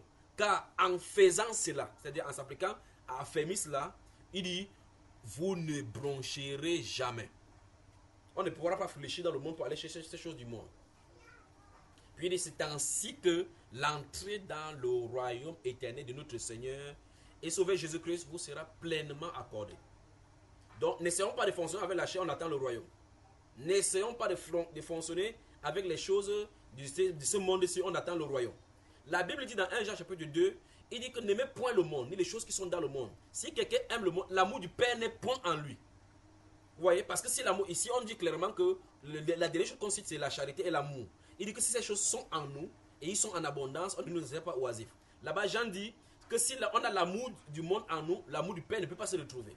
Parce qu'on ne peut pas en même temps aimer le Père, en même temps aimer le monde. Parce qu'en réalité, il a déjà condamné le monde. Il le prend de ce monde-ci, met ses attraits dans le monde pour attirer ses adeptes à lui. Vous y êtes? Galates chapitre 5, inévitablement. Voyons donc maintenant les œuvres de la chair. Quand il dit n'aimez pas le monde, il dit la chair avec ses désirs, il parle des 5 sens avec ses goûts. Donc quand il parle du désir de la chair, il parle des goûts des 5 sens. C'est que les 5 sens te donnent comme perception et qui est bien pour notre chair. C'est ça qu'il en est d'appeler les fruits de la chair, les œuvres de la chair. Galates chapitre 5, versets 16 à 22.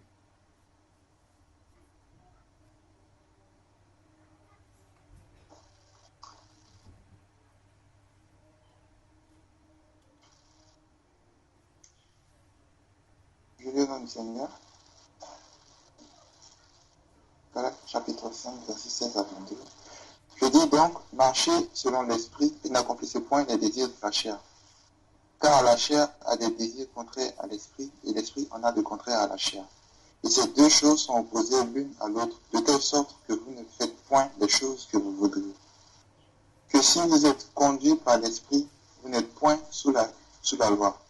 Or, les œuvres de la chair sont manifestes. Ce sont l'adultère, la fornication, l'impureté, la dissolution, l'idolâtrie, les enchantements, les inimitiés, les querelles, les jalousies, les animosités, les disputes, les divisions, les sectes, les envies, les meurtres, les ivrogneries, les débauches et les choses semblables.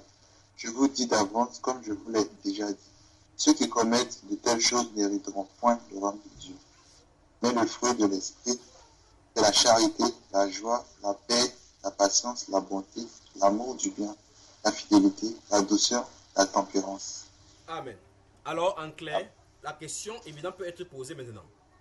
en lisant ces paroles et en y méditant, lequel des deux camps nous nous retrouvons maintenant? Quelle œuvre manifestons-nous maintenant? Qu'est-ce que nous voyons?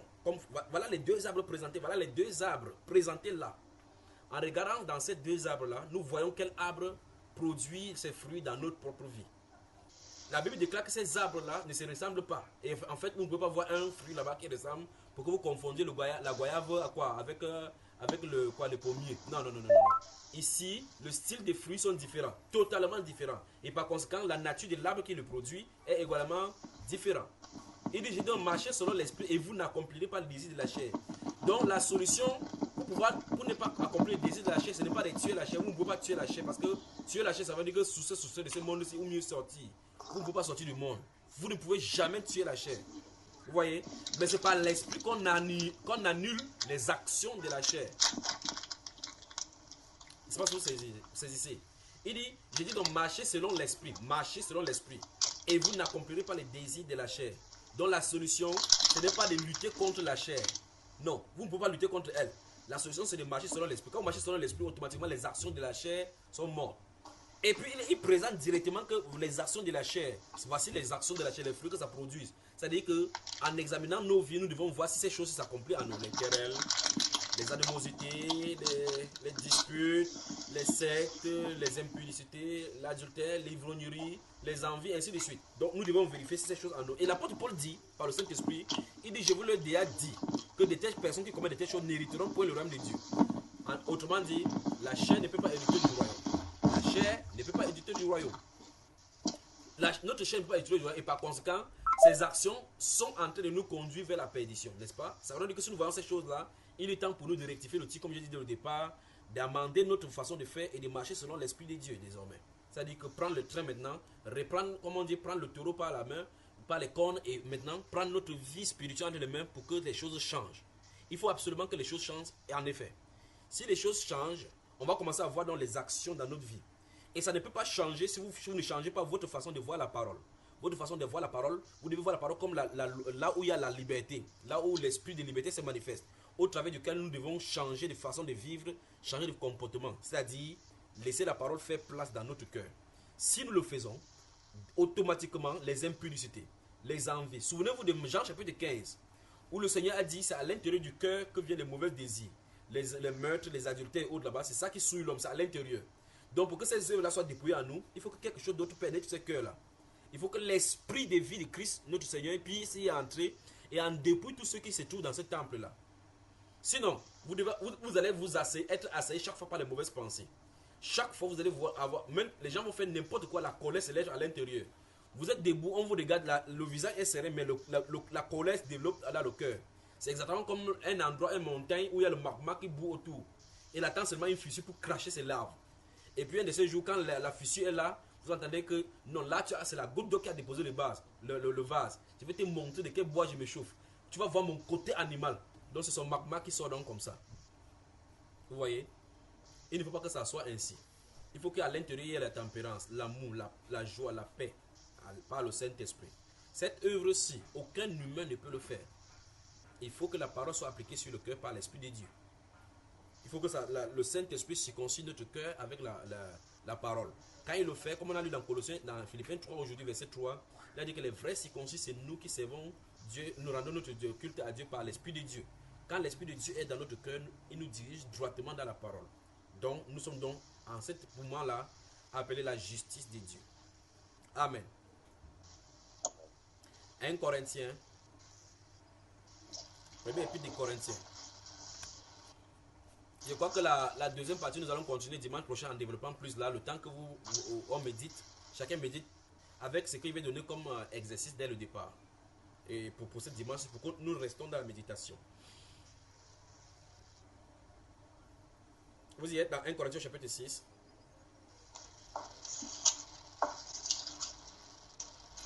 Lisons les versets 9 à 11. Verset 9 à 11 de 1 Corinthiens chapitre 6.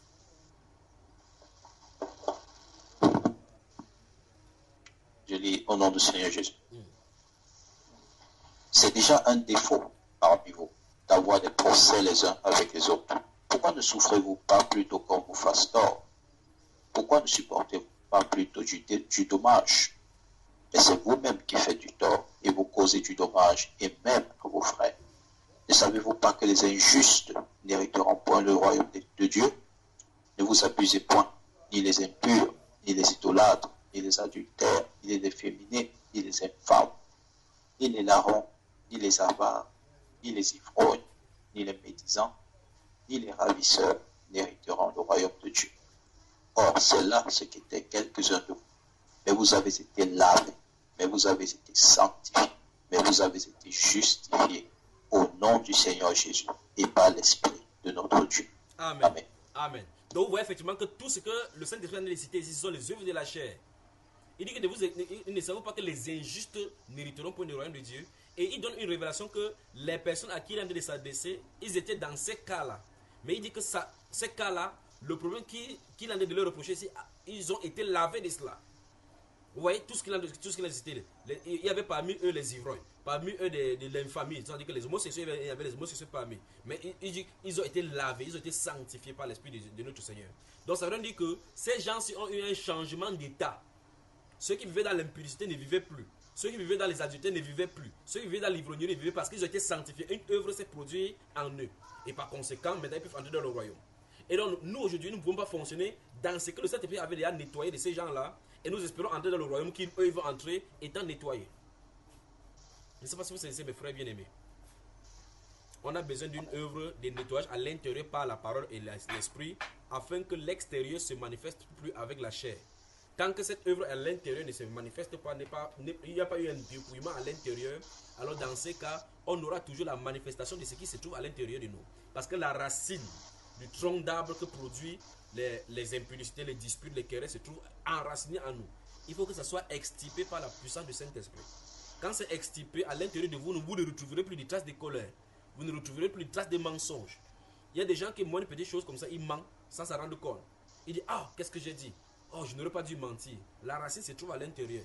Même si tu fermes ta bouche, tu as bloqué le mensonge à l'intérieur. Vous voyez? Donc, il faut que ça soit extirpé de l'intérieur. Il faut extirper la racine, le problème depuis la racine. Et par conséquent, mes chers frères, ça se passe en se remettant constamment, de façon perpétuelle, sous la gouverne de la parole. Il faut qu'on y va pour être plongé dans la parole, immergé. Le Seigneur Jésus a dit, si vous demeurez en moi et que mes paroles demeurent en vous, demeurent en vous. Pour que la parole demeure en nous, nous devons prendre la Bible maintenant. Nous n'allons plus lire pour colorer, pour montrer qu'on a tout lu la Bible. On lit chaque fois quand il y a une mention des choses qui nous concernent, on doit s'arrêter jusqu'à ce que ça soit résolu. Le Seigneur, par exemple, dans Ésaïe chapitre 59, dit que sa main n'est pas courte pour sauver, ni ses oreilles dures pour entendre. Mais ce sont nos crimes qui créent une séparation entre lui et nous, qui nous empêchent, qui l'empêchent de nous écouter. Et par conséquent, ça veut dire que si écrit Dieu n'écoute pas, il faut que je m'arrête pour voir quel crime se trouve de mon côté, je me trouve être accusé devant le Seigneur. Qu'est-ce qui peut être comme problème? Amen. Ça fait plus de 1h38, presque 1h40 minutes dans de parler. Je vois que vous êtes calme. Je ne vois pas trop de amen aujourd'hui, ou bien je suis en train de blesser, ou bien je suis en train de faire un peu comment. Mais même s'il y a la blessure, cette blessure c'est pour la bonne guérison. Ça va aller. Quand c'est parce qu'on a coupé nos micros. Ok. Mais on dit amen. Ok. ça va aller. Que le Seigneur vous bénisse. Alors, si vous permettez, donc, la semaine prochaine, on va continuer dans cette lancée, mais je veux qu'on fasse un détour dans Éphésiens chapitre 4, que j'ai donné en premier lieu.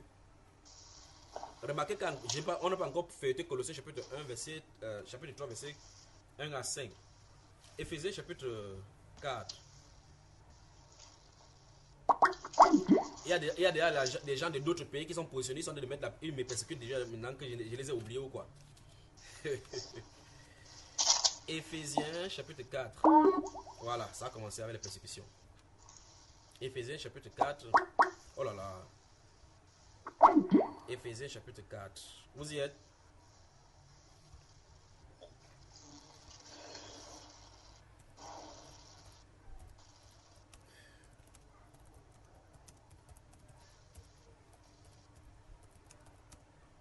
Éphésiens chapitre 4, verset 17 à 25, comme on a dit là.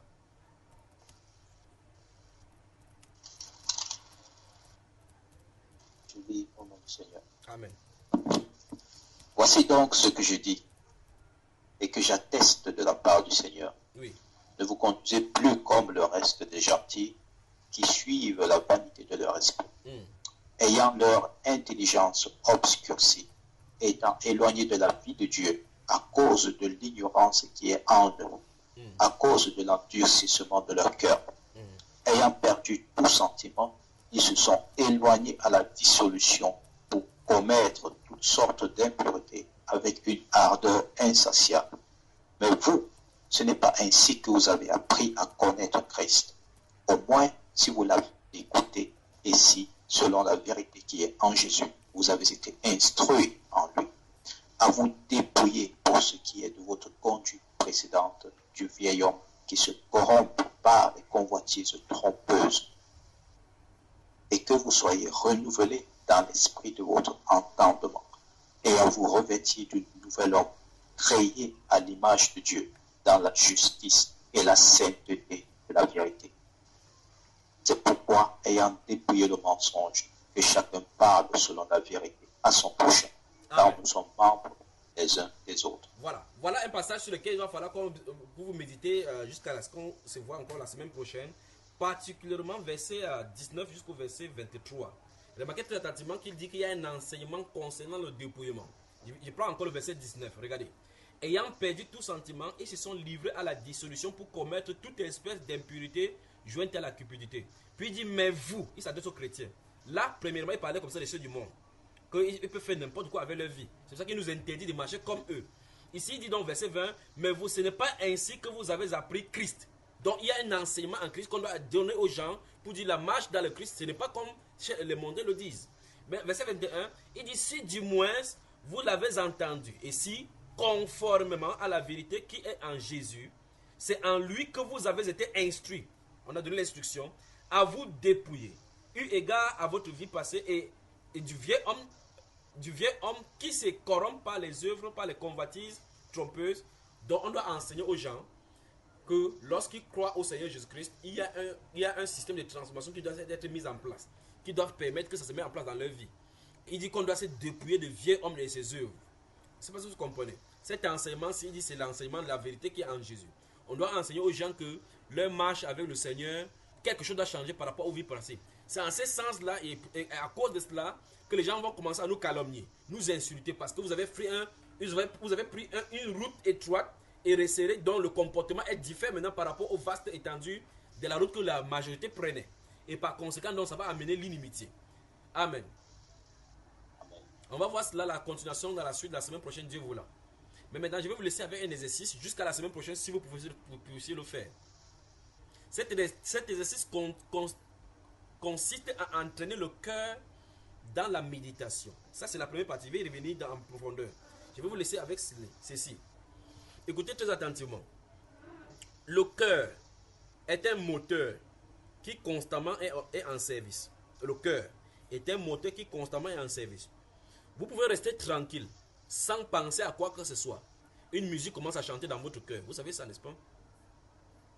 Vous restez tranquille comme ça. Une musique que vous ne connaissez pas, que vous avez entendu peut-être quand vous étiez enfant, ou bien un style de musique que vous avez aimé dans le passé, par le passé, ça commence à chanter en vous. Au point où vous pouvez continuer le rythme de la musique, même en sifflotant. Pourtant, ça en est de chanter dans vos cœurs. Donc, c'est un moteur qui constamment est en fonction. Maintenant, et il se trouve donc que c'est dans ce lieu-là, appelé le cœur, le lieu secret de notre rencontre, c'est là où Dieu veut tabernacler et entrer en communion avec nous. Mais là se trouvent des voix qui ne viennent pas de lui parce que c'est parsemé déjà par notre naissance, par le lieu où nous avons grandi, par les rencontres que nous avons faites, par notre condition sociale. Des choses ont été semées là-bas, même à notre insu, et nous grandissons donc et mûrissons dans cet état cette façon de faire. Nous sommes donc nés dans la souillure, nous grandissons dans la souillure expérimente sa science en nous. Nous sommes souillés depuis l'intérieur. Il faut donc extirper, il faut que ça soit extirpé à l'intérieur. Donc maintenant ici, il faut exercer votre cœur à la méditation. D'accord? Voici donc ce que vous allez faire au courant de la semaine. Que vous fassiez n'importe quoi, je ne dis pas que vous devez, c'est que je suis en train de dire, vous ne devez pas prononcer ça avec votre lèvre. Exercez votre cœur à la méditation en disant dans votre cœur, Seigneur, dépouille mon cœur de toute œuvre qui n'est pas de toi. Enlève de mon cœur tout ce qui n'est pas de toi. Extirpe de mon cœur tout ce qui n'est pas de toi. Et là, vous ne faites pas avec la bouche prononcée. Vous devez rester tranquille, en train de préparer, de faire n'importe quoi, mais il faut que cette parole-ci, vous le répétez dans votre cœur.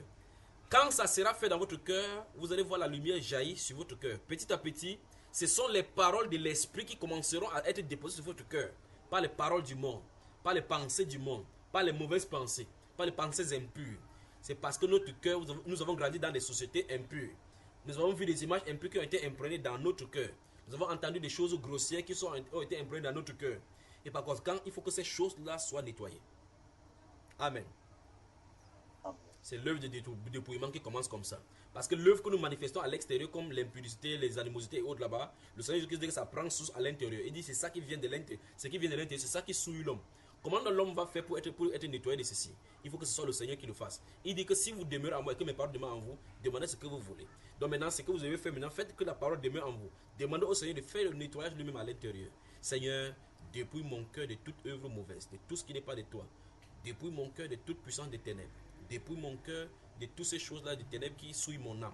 Dépouille mon cœur de toutes ces choses-là et place en moi ta vie. Place en moi ta vie. Place en moi ta vie, ta sainteté. Faites cela constamment. Vous le faites et vous commencez maintenant alors qu'on va se séparer maintenant. Malgré que vous en avez de travail dans la cuisine, ça n'empêche pas, souvenez-vous sur le lieu de rencontre. Vous êtes en train d'écrire quelque chose, ça doit constamment être fait. C'est cette chose-là qui va venir dépouiller ce qui se trouve à l'intérieur de vous. Quand vous allez le faire, l'exercice sera difficile dès le départ. Mais si vous continuez, même quand vous serez couché, mes chers frères, ça va continuer à parler en vous. Quelqu'un va commencer à prier à votre place. Vous allez comprendre ce qu'on veut dire prier par le Saint-Esprit. Le passage de 1 Thessaloniciens qui dit prier sans cesse, vous allez comprendre son essence. Le pourquoi il dit prier sans cesse. Vous ne pouvez pas prier sans cesse avec votre chair. Ce n'est pas possible. Parce qu'il y a des moments où vous allez dormir. Des moments où vous allez arrêter pour parler de quelque chose. Mais la Bible, elle dit qu'on prie sans cesse. Pour prier sans cesse, il faut que ce soit un autre qui prie en vous. Vous voyez cela, n'est-ce pas? Celui qui intercède avec des soupirs inexprimables. C'est celui-là seul, le Saint-Esprit qui peut prier en nous sans cesse. Vous comprenez, n'est-ce pas? C'est à cela que l'apôtre Paul se référait. Ce n'est pas pour dire qu'il faut qu'on ait le temps de prier, on va toujours prier que oh Seigneur, oh Seigneur, oh Seigneur. Vous faites ça, vous n'allez pas 2 jours, vous allez tomber écroulé. Frère, oui, frère, oui, mon frère. Peux-tu répéter un peu les quelques mots sur lesquels nous devons méditer? Oui. Tu m'as bien suivi? Oui, tu as dit Seigneur, dépouille mon cœur de toutes choses qui me souillent. Oui. Ensuite, bon, je me suis un peu perdu dans... Oui. Seigneur, dépouille mon cœur de toutes ces choses qui me souillent. Extirpe de mon cœur toute souillure qui y réside. Et place dans mon cœur ta vie. Que ce soit ta personne, ta paix, ta joie, ta sainteté dans mon cœur. Voilà c'est à quoi vous allez méditer. Donc, mais surtout, ne prononcez pas cela avec la bouche. Exercez le cœur pour que c'est le cœur qui parle. Parce que c'est le point de contact là-bas. D'accord? Et donc faites cela à répétition jusqu'à la semaine prochaine. Ne baissez pas les bras. Ça sera difficile. Même si votre pensée est portée par quelque chose, revenez-y rapidement, continuez. Cet exercice-là entraînera votre cœur. Parce que Satan ne vous laissera pas tranquille. Faites cet exercice-là, va vous pousser à chaque fois quand vous allez lire la parole. Et quand vous serez déjà entraîné, jusqu'au niveau où la parole enseigne, quand vous serez entraîné, où la bouche de votre cœur sera ouverte, les oreilles de votre cœur seront bien aiguisées, quand vous allez lire une parole de l'écriture, même si vous fermez la Bible, vous allez vous asseoir, c'est ce que celui qui a pris cela dans les écritures va continuer à méditer cela en vous. Amen. Que le Seigneur vous bénisse. Amen.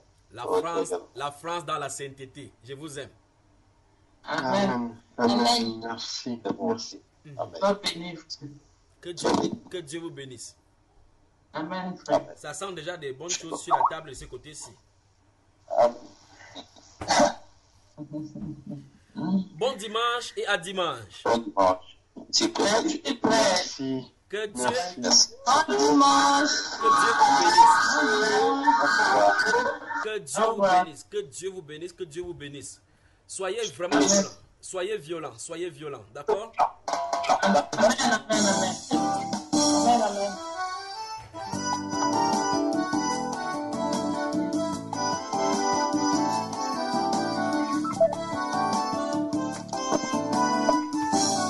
Shalom.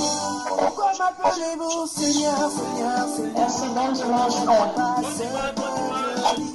Pourquoi Bon dimanche à tout le monde. Bon dimanche. Et ne faites pas ce que Et restons dans la méditation. Celui qui me garde mes commandes. Bon appétit, bon petit déjeuner. Même sera aimé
de ceux qui écoutent la parole sans la mettre en pratique. Ne soyez pas de ceux qui écoutent la parole sans la mettre en pratique. Ce sont ceux qui la pratiquent qui seront justifiés. La parole que vous entendez vous jugera. Ce sont ceux qui la pratiquent qui seront justifiés. La parole que vous entendez